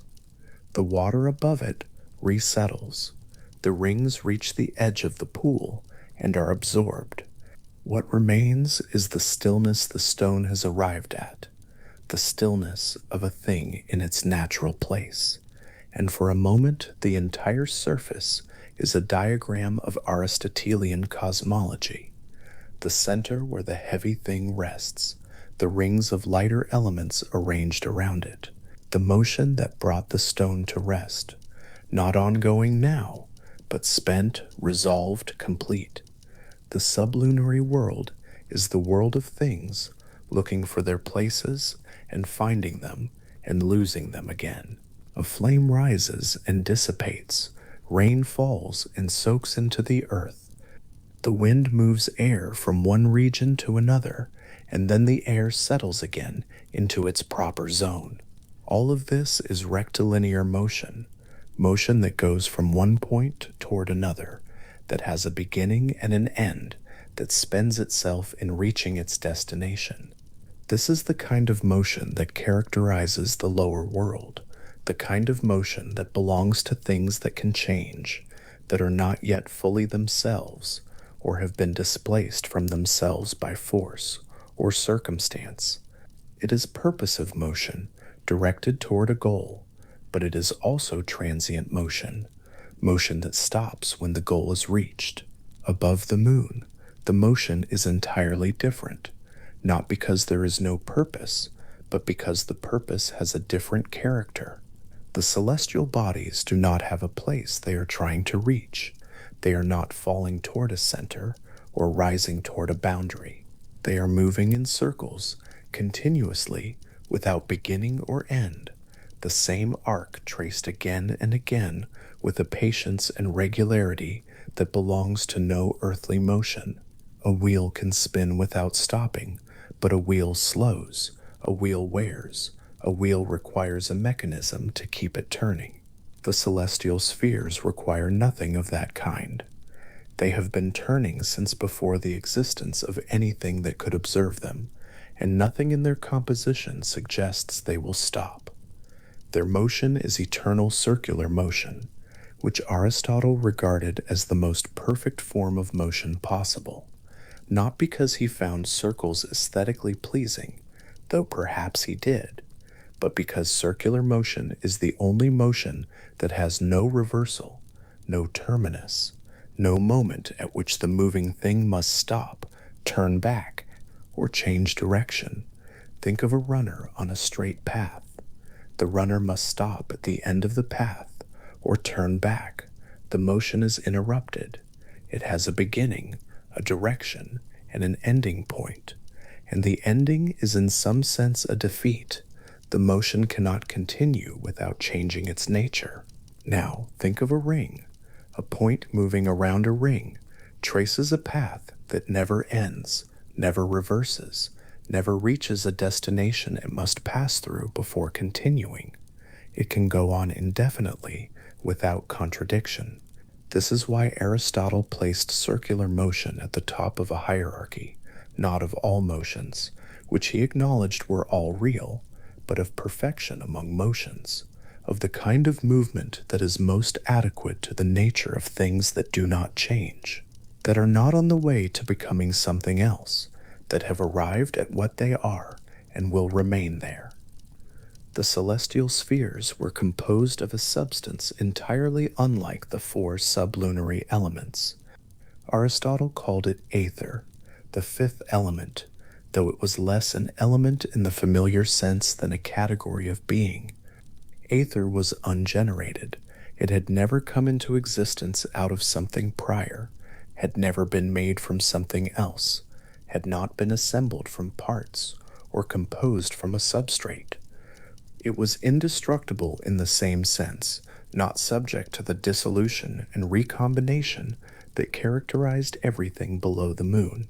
It did not grow, it did not decay, it did not suffer qualitative change, did not take on new properties or shed old ones. It was, in every sense that mattered, exempt from the conditions that govern the world of coming to be and passing away. Its natural motion was circular, just as the natural motion of earth was downward and fire was upward. But unlike earthly natural motions, the circular motion of aether had no endpoint, no place of rest toward which it moved, and upon reaching would stop. Its natural motion was eternal. Look at the stars on a winter night when the air is clear and the sky is dark and the ground is cold beneath the feet. They are arranged in the same patterns they have always shown, not approximately the same, exactly the same, within the limits of any ancient observer's ability to measure. An astronomer who catalogued the position of Orion's belt 1,000 years before Aristotle, and an astronomer who catalogued it in Aristotle's own time, would have reported the same configuration. The stars move, certainly. They wheel slowly across the sky, from east to west, through the night, and across the seasons they appear and disappear below the horizon, but they move together, maintaining their fixed relationships, their constellations intact, their paths regular enough to serve as the basis for calendars and navigation and agricultural planning. This regularity in Aristotle's cosmos was not an accident of geography or the incidental product of gravitational physics. It was the empirical expression of a metaphysical truth that the substance composing the heavens was of a kind that could not change, and therefore its motion could not vary, and therefore the patterns it made would persist without alteration. Each of the celestial spheres was associated with an intelligence, not a consciousness in the human sense, not an entity that worried or hoped or deliberated, but a kind of pure intellectual orientation, a mover that was itself moved by the sphere above it in the hierarchy, and that moved its own sphere by being the object of that sphere's orientation. The relationship was not one of command and obedience. It was not a god issuing instructions and a celestial body complying. It was more like the relationship between a source of attraction and the thing that is drawn toward it. The sphere moved not because it was pushed, but because it was oriented toward something above it in the hierarchy of perfection, something that it could not literally become, but could endlessly approximate through the closest available means, which was eternal, uniform circular motion.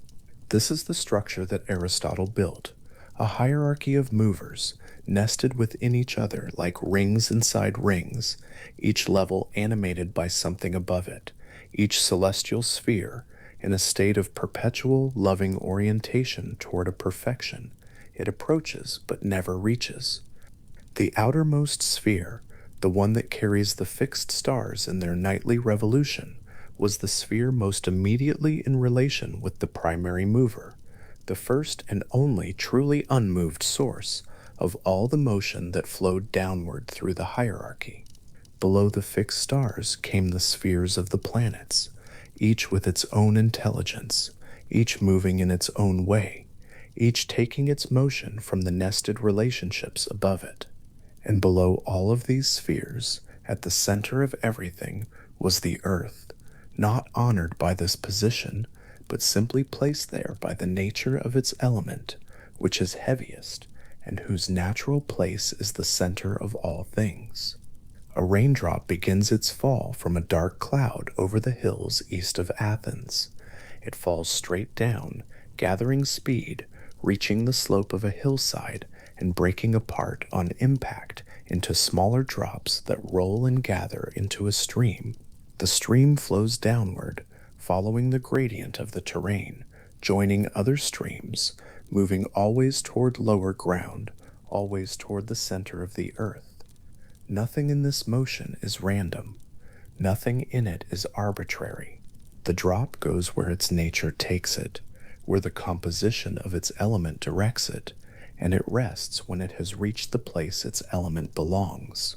The fall of that raindrop and the turning of the outermost sphere above it are, in Aristotle's cosmos, not different in kind, but different in degree of perfection. Both are natural motions, both are purposive, both reflect the orderliness of a cosmos in which every part is oriented towards something appropriate to its nature. The difference is that the raindrop's motion ends when it finds its place, while the sphere's motion is its place, and so it never ends. There is something in this picture of the cosmos that a careful observer might find, at first, too neat, too complete. The sublunary world of change and the superlunary world of eternal circulation, the four elements and the fifth, the natural places and the natural motions, the nested spheres and their intelligences. It has the quality of a system that has been thought through with such thoroughness that it seems to have anticipated every possible objection. The careful student in the courtyard might have felt this. The careful student might have also felt, underneath that sensation, something else, a kind of stillness that the system produces, not by closing everything down, but by giving every part of the cosmos a place in which it belongs, and a motion appropriate to its nature. In a universe where everything has a natural place and a natural motion and a principle of orientation, nothing is truly lost, nothing drifts without direction. The falling rain and the wheeling stars are both parts of a single ordered whole, and the order is not imposed on them from outside, but is native to what they are. The moon itself was the hinge of the whole arrangement, visible to every person who has ever slept under the open sky. Present and familiar and seemingly ordinary, it marked a boundary that was, in Aristotle's cosmology, as significant as any boundary the human mind has ever drawn. Below it, everything changed. Above it, nothing did. Not the slow geological change of centuries, not the quick metabolic change of living organisms, not the seasonal change of the hills, not the daily change of fire-consuming wood. None of the forms of alteration that characterized the sublunary world reached past the orbit of the moon into the realm above. The moon itself was a celestial body, composed of aether, moving in a circle, and yet from the earth it appeared to change, waxing and waning, bright and dark, full and crescent. Aristotle addressed this. The moon's phases were not changes in the moon itself, but effects of the angle of illumination. The moon's surface receiving and reflecting the sun's light differently as the relative positions of earth, moon, and sun shifted through the month. The moon was not changing. The geometry was changing. The distinction mattered enormously to the integrity of the cosmological system. On a night when the moon is full and high over the city, its light is enough to see by. It falls on the rooftops and the paths between houses and the surface of the harbor in the distance, giving everything a quality that is neither day nor night, but something specific to itself, cool, flat, without shadow's depth. Looking up at the full moon from a courtyard in Athens, a student of Aristotle's could see it clearly as a surface, round and bright and still, its features consistent from one month to the next, its presence over the city unhurried. Above it, invisible to the moonlit eye, but present in the mind, trained to know the cosmos, the spheres of the planets moved in their cycles. Beyond those spheres, the sphere of the fixed stars turned in its great daily revolution. And beyond that, at the edge of everything that moved, at the outermost limit of the physical cosmos, there was not a place exactly, since places belong to physical things, and the outermost edge of the physical is not itself inside the physical, but a condition, a presence, the source from which all the motion of all the spheres ultimately derived its existence and its direction. Aristotle placed this source not in space, but at the limit of space, not in time, but at the boundary of time, not among moving things, but at the edge of all motion. To call it a thing would be to misplace it. It had no extension, no location, no composition from matter, no potential to be other than what it was. It was not one of the celestial intelligences, though those intelligences derived their being from it. It was not the outermost sphere, though that sphere's motion was the most direct expression of orientation toward it. It was in the most precise sense Aristotle could manage, pure actuality, a being so fully what it was that there was no remainder, no unrealized capacity, no aspect of itself still waiting to come to fruition. What this means for the cosmos is not a restriction, but a completion. The nested spheres, each moving in response to an intelligence above it, and each intelligence in turn oriented toward the primary mover at the outermost edge. This entire structure is a kind of immense elaboration of orientation. Everything in the cosmos, from the innermost sublunary element, seeking its natural place, to the outermost sphere, maintaining its eternal revolution, is oriented towards something above itself, in the order of perfection. The raindrop falls toward the center. The flame rises toward the upper air. The celestial intelligences orient their spheres toward the unchanging pattern above them, and the outermost sphere orients itself toward the unmoved source that is not above it in space, since there is no space beyond the outermost sphere, but above it in the order of being, more fully actual, more fully what it is, more self-sufficient, more at rest. A single candle placed in the center of a dark room will arrange everything around itself without doing anything. The moths find it without being summoned. The shadows fall away from it toward every wall.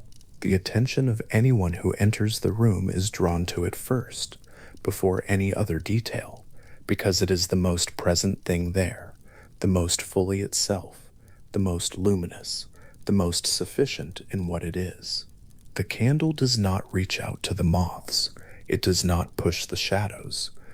It does not command the attention of the person who enters. It simply is what it is, and everything else is arranged by the fact of its being. This is something like what Aristotle meant when he said the unmoved mover causes motion as a final cause, as the object of desire rather than the agent of compulsion, as the thing toward which other things orient themselves rather than the force that redirects them. The cosmos moves not because it is shoved, but because it is drawn. The drawing is real. The motion it produces is perpetual. The thing it is drawn toward remains, throughout all of this motion, entirely at rest. The student who had stepped into the courtyard to watch the stars appeared there again many years later, now a teacher himself. The night around him, the same night that had surrounded every observation since the first philosopher looked up and asked a question the sky could not answer in words. The stars were where they had always been. The moon, in whatever phase it held that night, was where calculation said it would be. The planets were tracing their paths through the fixed stars at their characteristic speeds.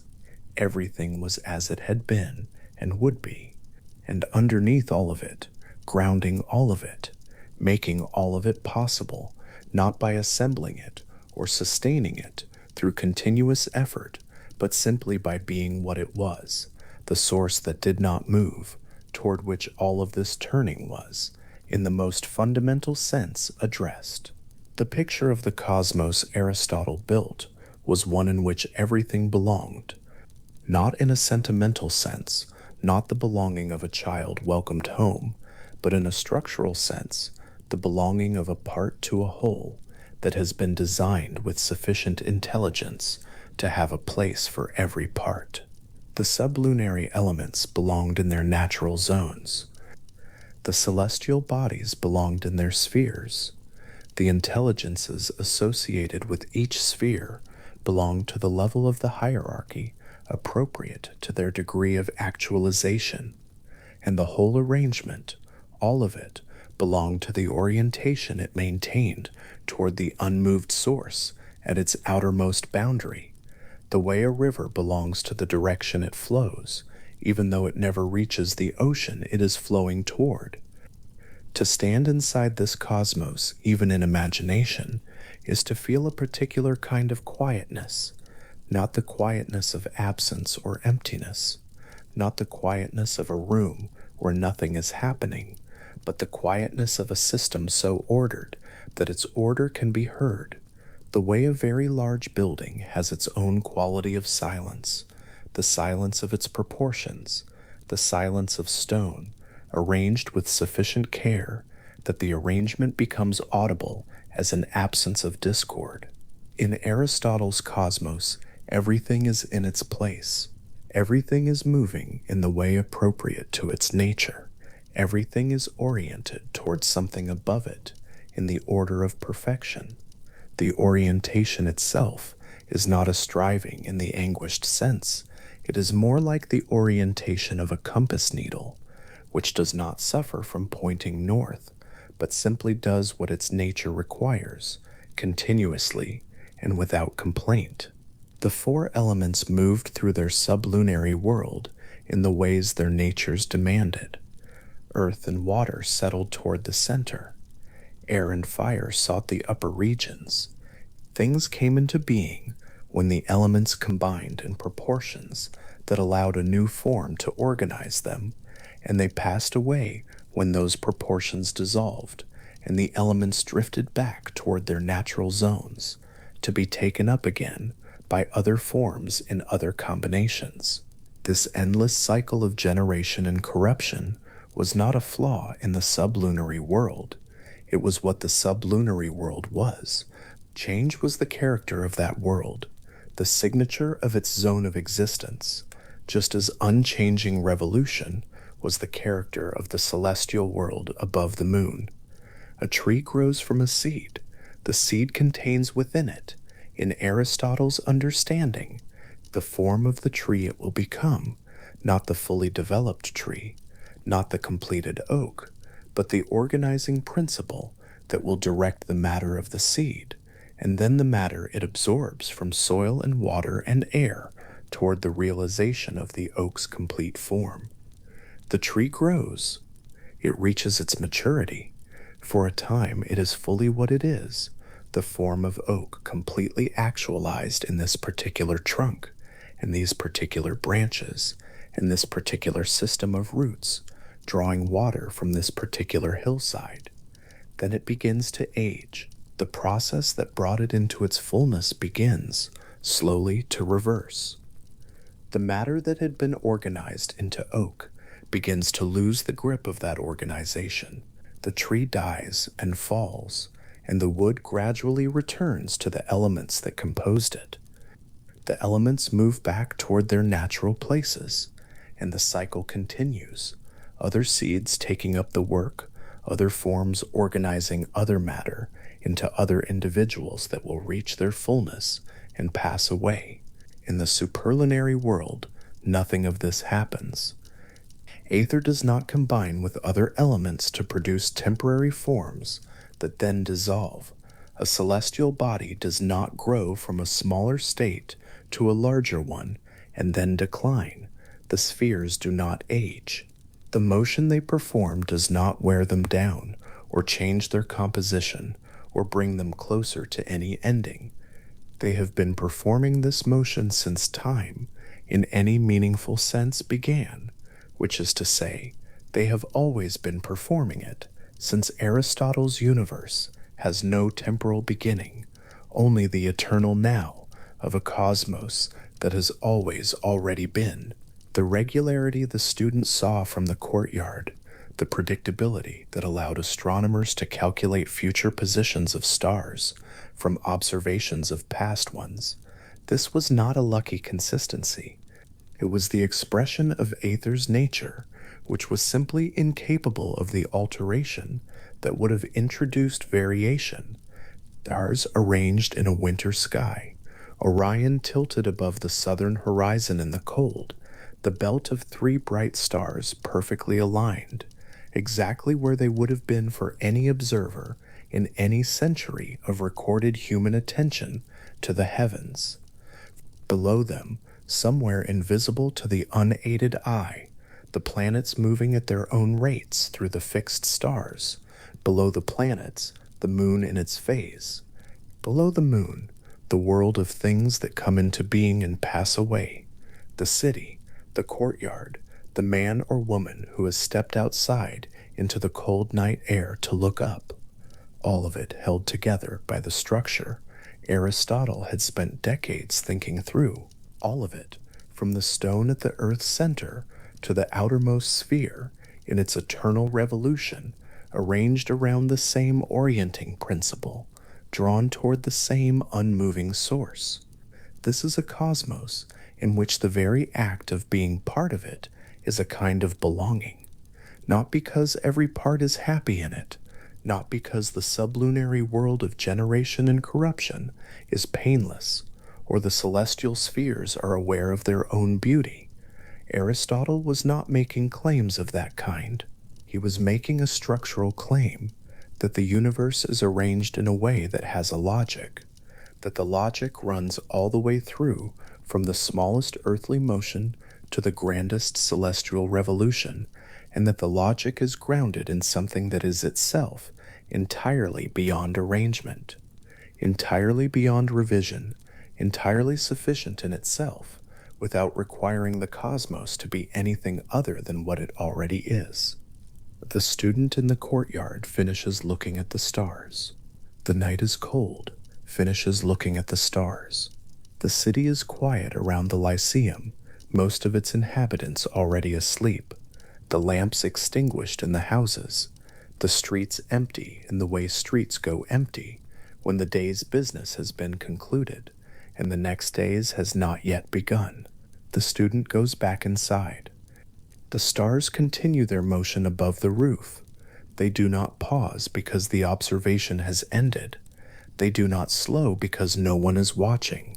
They turn at exactly the rate they have always turned, and the spheres above them turn at their rates, and the intelligence associated with each sphere maintains its orientation toward what is above it, and the whole vast arrangement continues its eternal, ordered, purposive motion in the dark above the sleeping city, above the hills around it, above the sea beyond the hills, above everything that changes and decays and is taken up again by new forms, turning quietly, without urgency, without interruption, as it always has.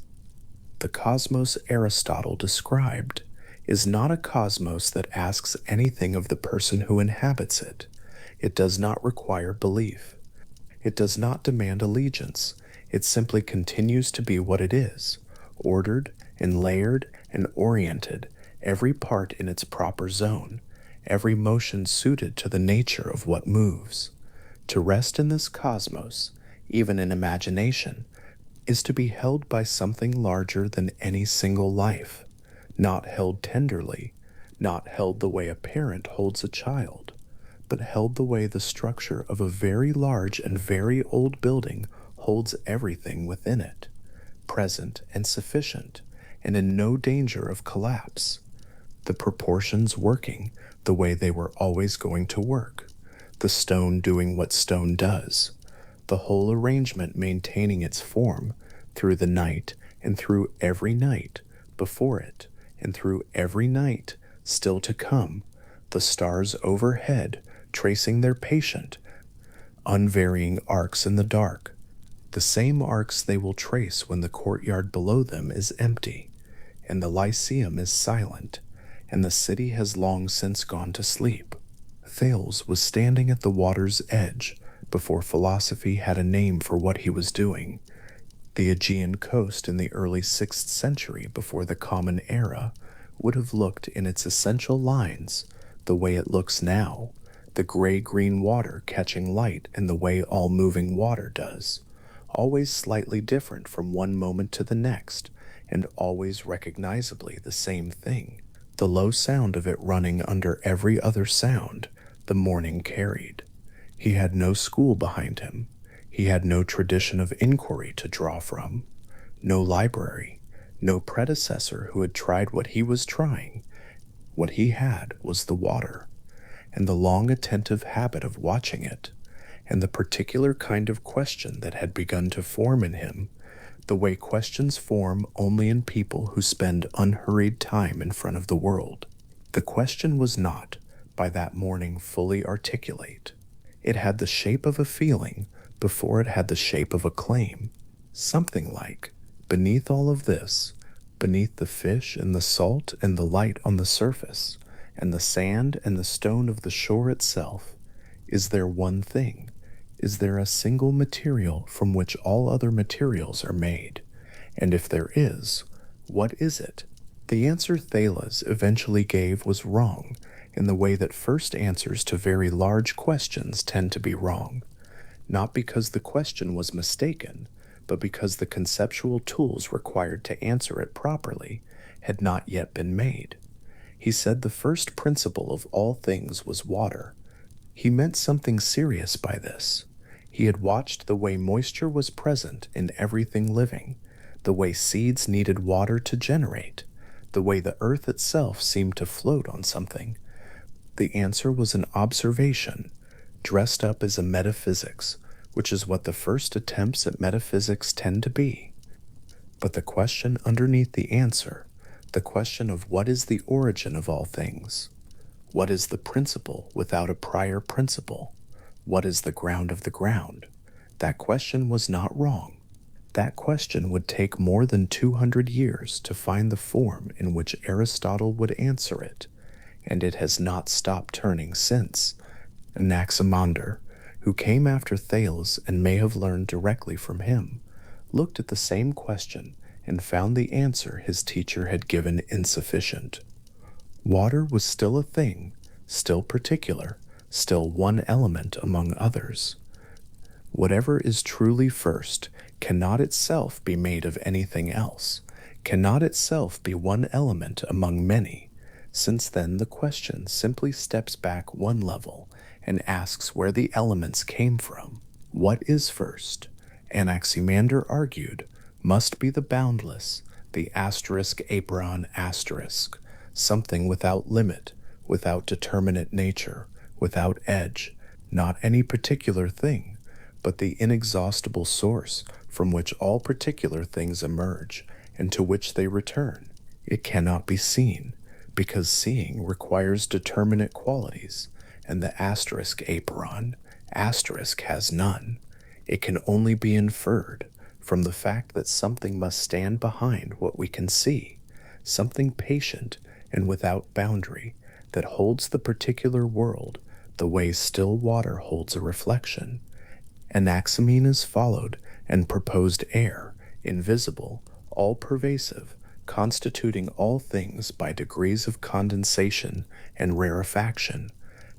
And Heraclitus, who was not quite anyone's student, proposed the asterisk logos, asterisk the rational principle of change itself, the law according to which all things flow without ceasing, the fire that both is the universe and governs it.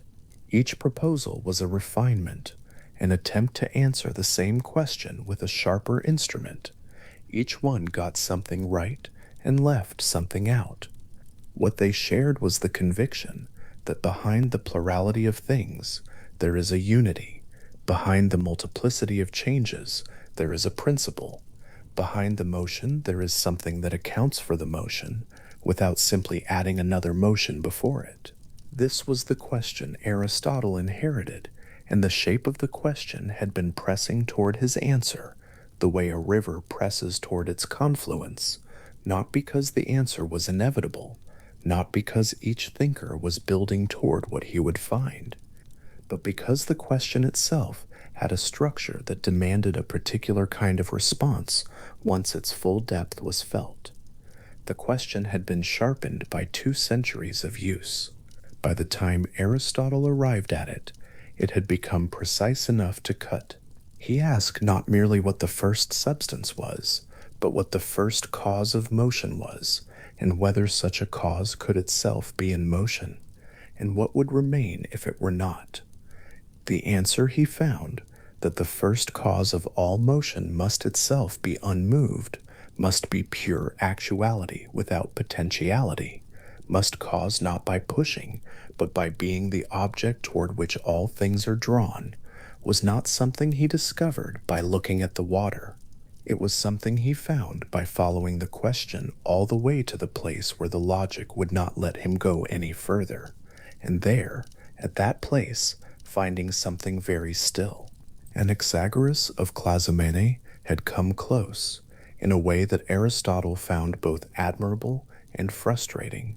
He had proposed asterisk nous, asterisk mind, intelligence as the first principle, the finest and purest thing in existence, unmixed with anything, knowing all things, setting the original cosmic rotation in motion.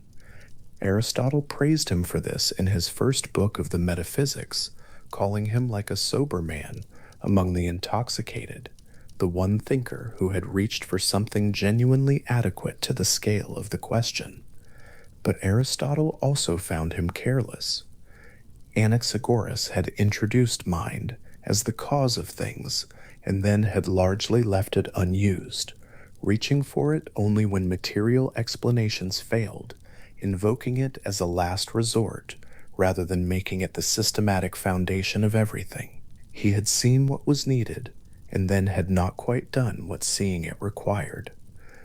The frustration Aristotle felt in the presence of a thinker who had the right intuition and then did not follow it all the way through is evident in the way he returns to Anaxagoras more than once, always with a mixture of respect and impatience. It is the frustration of recognizing a question correctly answered in its outlines and then handed back before the work was done. What Aristotle wanted to say was this: if mind is genuinely first, then everything must follow from it systematically, not just the initial rotation, everything, the whole structure of causation, the whole account of what it means for anything to move toward anything else, must be grounded in the nature of that first intelligence. Anaxagoras had said mind, and then had gone back to looking at mixtures and separations. Aristotle wanted to follow mind all the way to its logical conclusion, which was a very particular kind of stillness. Plato had approached the question from a different direction, and the difference matters because the two approaches produce conclusions that resemble each other without being the same. In the Phaedrus, Plato argued that soul psyche is the only self-moving thing in existence, and that because it moves itself, it is also the source of all other motion in the cosmos. Whatever else moves, moves because soul moves it. Soul is the origin of motion precisely because it does not require anything prior to itself in order to move. It generates its own motion from within. This was a powerful argument. It grounded the origin of all cosmic activity in something living, something that carries its own principle of movement inside itself rather than receiving it from outside. Aristotle heard this argument and found it, at a crucial point, philosophically unsatisfactory. A self-moving thing is still a thing that moves, and a thing that moves, he had argued at great length in the physics, is a thing that has potentiality, the capacity to be otherwise than it is. A stone is potentially at the bottom of a hill, while it is at the top. The oak is potentially an acorn, while it is an oak. If something moves, even if it moves itself, it contains unrealized potential, a gap between what it is and what it could be. And a thing that contains unrealized potential is not, by Aristotle's strict definition, the ultimate ground of anything. It is itself in need of explanation. Where does the self-moving soul get its capacity for self-motion? What is the account of that? If the soul moves itself, there is still a motion to be explained, still a before and an after, still an actualization of something that was only potential. The regress for Aristotle did not stop with soul. It stopped only with something that had no potentiality whatsoever, something that was simply and completely what it was, without remainder, without any capacity to be otherwise. Something unmoved, not because it was incapable of motion, but because there was nothing in it left to actualize. This is where the two greatest philosophical minds of the ancient world looked at the same question and found, looking from different angles, something that was not quite the same thing. Plato put a living, self-moving soul at the origin of all motion. Aristotle put a pure, motionless actuality. Plato's origin breathes. Aristotle's does not need to. Whether these two things are ultimately different names for the same reality, or genuinely different proposals about the structure of the universe, is a question that has occupied philosophers ever since, and no one has given an answer that has entirely satisfied the people asking it. By the 3rd century of the Common Era, in a city still called Rome, but already living in the long shadow of its own decline, a philosopher named Plotinus was sitting with a group of students and working through the same territory that Aristotle had mapped. Plotinus had read Aristotle. He had read Plato. He had read the Stoics and the Pythagoreans and the commentators who had spent centuries annotating and arguing over the great texts. What he found, having read all of it carefully, was that Aristotle's self-thinking intellect, the asterisk noises, asterisk, the mind that thinks only itself in eternal self-contemplation, was an extraordinary achievement. It was perhaps the most rigorous account of a divine and perfect intellect that philosophical argument could produce. But Plotinus did not think it was the highest thing. For Plotinus, the self-thinking intellect was still an intellect, still a mind that contained within itself the distinction between the thinking and the thing thought, between the act of contemplation and its object. Even if the object was the intellect itself, even if the circle of thought was complete and self-contained, there was still a duality inside it.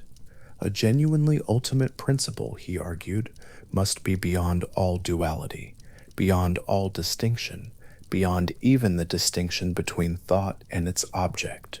It must be so utterly simple, so entirely without internal complexity, that the word being does not quite capture it. The word good barely reaches it. What Plotinus called the One was not a being, not a mind, not a self. It was the absolute and inexhaustible source from which all being, all mind, and all selfhood flowed, the way light flows from the sun without the sun being diminished, the way warmth extends outward from a fire without the fire knowing it is warm. What Plotinus had done, sitting in Rome with his students and his Greek text translated into the intellectual atmosphere of a dying empire, was take Aristotle's ceiling and make it a floor. The self-thinking intellect that Aristotle had placed at the summit of his metaphysics became for Plotinus the second level of a three-level hierarchy, the one above it, the world soul below it, the material world at the bottom, each level proceeding from the level above by a kind of natural and necessary overflow. The unmoved mover, which had been the highest being for Aristotle, became for Plotinus an intermediate being, not the summit, not the source, the highest thing that thought could reach, and therefore not the highest thing there was. This was not a refutation of Aristotle, it was more like a continuation of the same climb, from a higher base camp. Plotinus was not saying that Aristotle had found the wrong thing. He was saying that Aristotle had found a real thing and had stopped just before the summit. The question Aristotle had been answering, what is the first principle of all motion, was answered correctly and rigorously. But Plotinus was asking a different question underneath it. What is the first principle of being itself, of existence as such, prior even to the question of motion? And for that question, even the unmoved mover was not quite first enough. The argument continued. It always does. Centuries passed, and the arguments were carried in manuscripts copied by hand, in monasteries, and translated from Greek into Syriac, and from Syriac into Arabic, and from Arabic into Latin, each translation losing something and gaining something, the ideas crossing languages, the way seeds cross distances, arriving in new soil, growing into shapes that would have surprised the people who first planted them. By the time the ideas reached Thomas Aquinas in the 13th century, they had traveled through nearly 1,500 years of commentary, translation, transformation, and debate. Aristotle's metaphysics arrived in Aquinas' study, not directly from the Greek, but through a Latin translation made from an Arabic translation of the Greek. The philosophy having been preserved and extended in the Islamic world by thinkers like Al-Farabi and Avicenna and Averroes, each of whom had their own account of what the unmoved mover was and what it implied about the nature of God. Aquinas sat with all of this.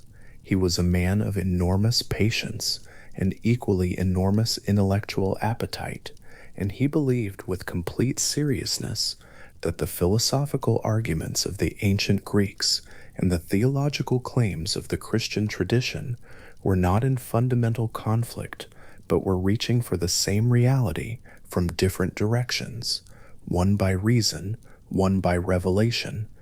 What Aristotle had demonstrated through the argument about motion and regress and pure actuality, Aquinas believed was genuine. It worked. Whatever is moved by another. An infinite regress of movers cannot initiate any motion. Therefore, there must be a first unmoved mover. Aquinas recognized this as the first of what he would call the 5 ways, the 5 routes by which reason alone could demonstrate the existence of something that everyone referred to by the name of God.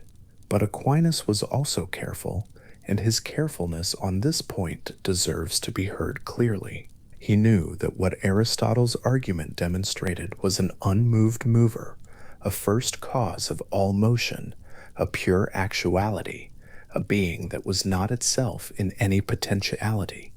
The argument was sound as far as it went. What it did not demonstrate, and what Aquinas acknowledged could not be demonstrated by reason alone, was that this unmoved mover was personal, creative, or provident. The Aristotelian argument established necessity. It did not establish love. The first cause of motion was not, by the argument alone, a being who had created the cosmos, who knew the cosmos, who cared for the beings within it. Those attributes, Aquinas held, were known by revelation rather than reason. They belonged to a different kind of knowing, a different kind of reaching. Philosophy could get to the door. It could not go through without help from outside philosophy. The distinction Aquinas was making is one that has continued to matter because it sits directly at the boundary between what argument can establish and what it cannot. On one side of that boundary is the Aristotelian God, the unmoved mover, pure actuality, the object of all cosmic desire, eternal and self-sufficient and indifferent to the particular beings who look up at the stars and wonder. On the other side is the God of the Abrahamic traditions, creator, judge, father, companion, the being who speaks in history and hears what is said to him and knows each name. These are not obviously the same being. The philosophers who have tried to show that they are have produced some of the most intricate and beautiful arguments in the history of thought. The philosophers who have held that they are not have produced equally careful arguments pointing the other way. Neither side has closed the question. What is worth holding in the long hour of a night this far into the dark is not which side is right, but what the existence of the question itself reveals. Aristotle began with a physical observation. Things move, and whatever moves is moved by something, and the chain must end somewhere. He followed that observation through an argument of extraordinary rigor and arrived at a being of extraordinary stillness, a mind in which no motion happens because nothing remains unrealized, a perfection so complete that it has never been otherwise and will never need to be. Plotinus looked at that being and saw something below the summit and climbed. Aquinas looked at what both had found and set it beside the testimony of a tradition that claimed to know the God who speaks and held both things together with a patience that itself resembled the philosophical equanimity both traditions had been reaching for. None of them finished the argument. The argument is not finished now, but there is something in the persistence of the argument itself that bears attention, the fact that across 25 centuries of philosophy, the question of what holds the turning in place has never been set down for long, never abandoned, as too difficult or too obscure to be worth the effort of continuing. Thales stood at the water's edge and felt the question beginning to form. Anaxagoras felt it sharpen into the proposal of mind as first principle. Plato felt it resolve provisionally into the self-moving soul. Aristotle felt it settle with the particular satisfaction of a rigorous argument that has finally reached its conclusion into the image of a being that moves everything by being still. And then the question went on. Plotinus carried it higher. Aquinas set it beside a different tradition and found in the comparison new texture on both sides.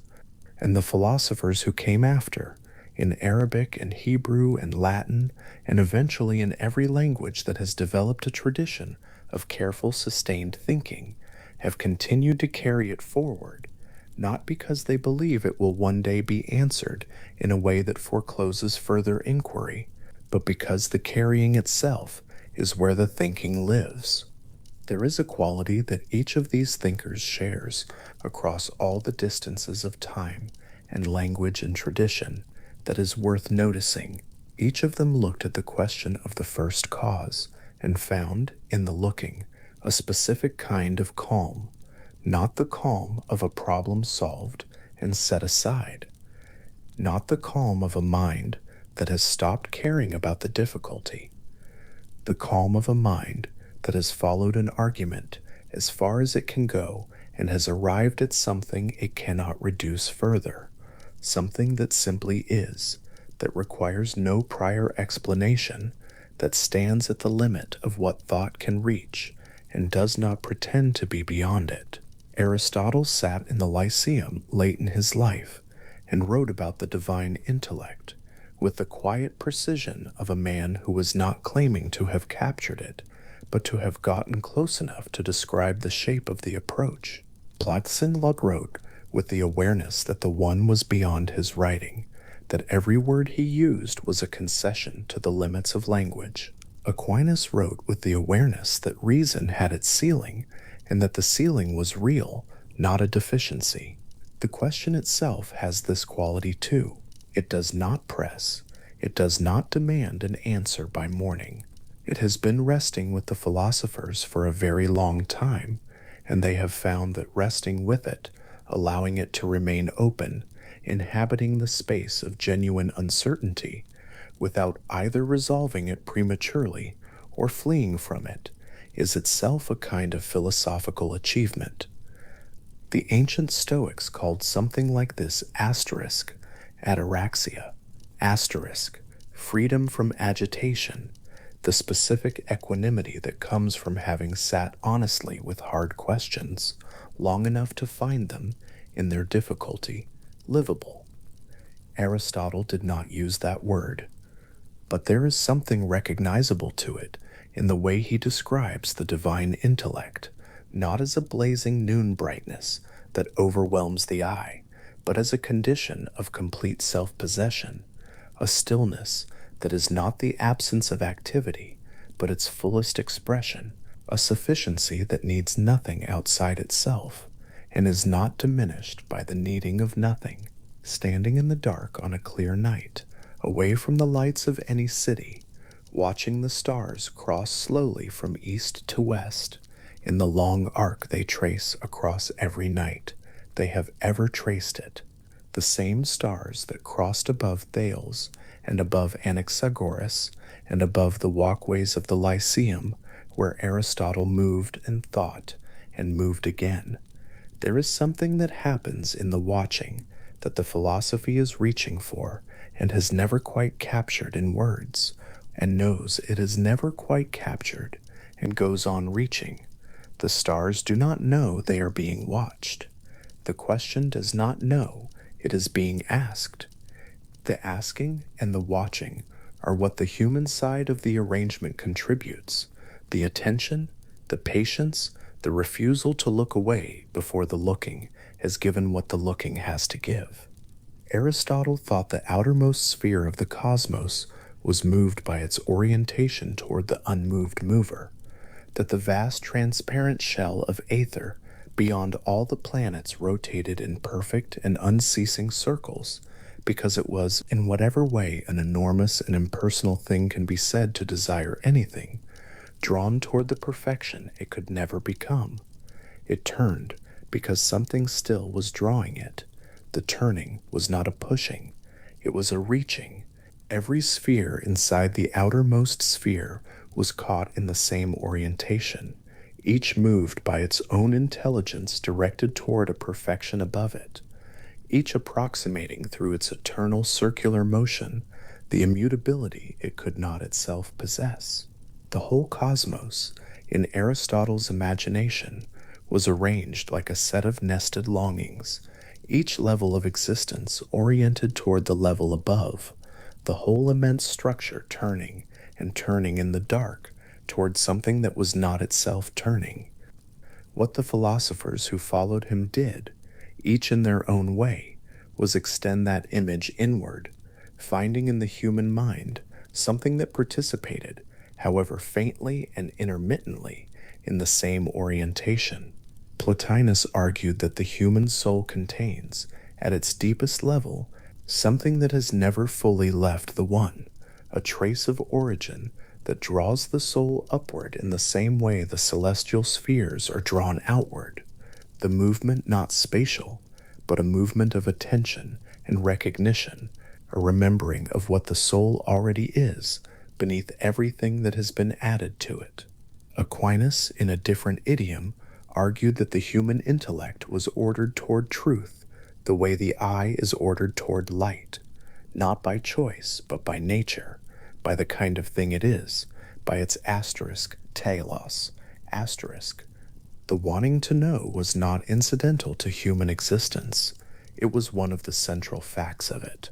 This is the thread that runs from Thales at the water's edge to Anaxagoras proposing mind to Aristotle, in the quiet of the Lyceum to Plotinus in Rome, to Aquinas in his study. Not agreement, not a single doctrine carried forward without change, but a single question carried forward without abandonment. The question of what is first, the question of what holds the turning, the question of whether the universe has at its outermost edge or its innermost center something that simply is, without prior cause, without unrealized potential, without the particular vulnerability of a thing that could be otherwise than it is. The question will be here tomorrow. It will be here in a century.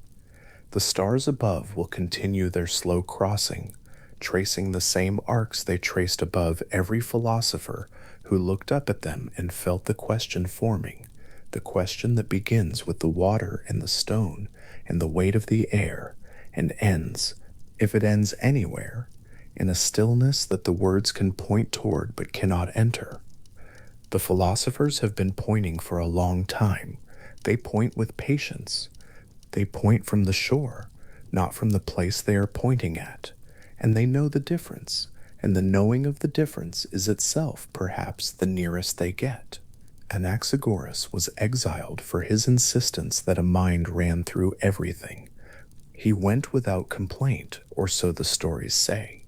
He found in the city he was sent to another place to think, and he went on thinking. Aristotle was exiled too, near the end of his life, from the Athens he had worked in for most of it. He left the city rather than allow it to sin twice against philosophy. He is said to have said, meaning it had already condemned Socrates, and he had no desire to provide the occasion for a repetition. He went to Chalcis on the island of Euboea, where he died the following year. The Lyceum continued without him. The questions continued without him. The stars continued their crossing. Whatever holds the turning was not interrupted by his absence or diminished by his death, because the thing he had been pointing at was not a thing that could be interrupted or diminished.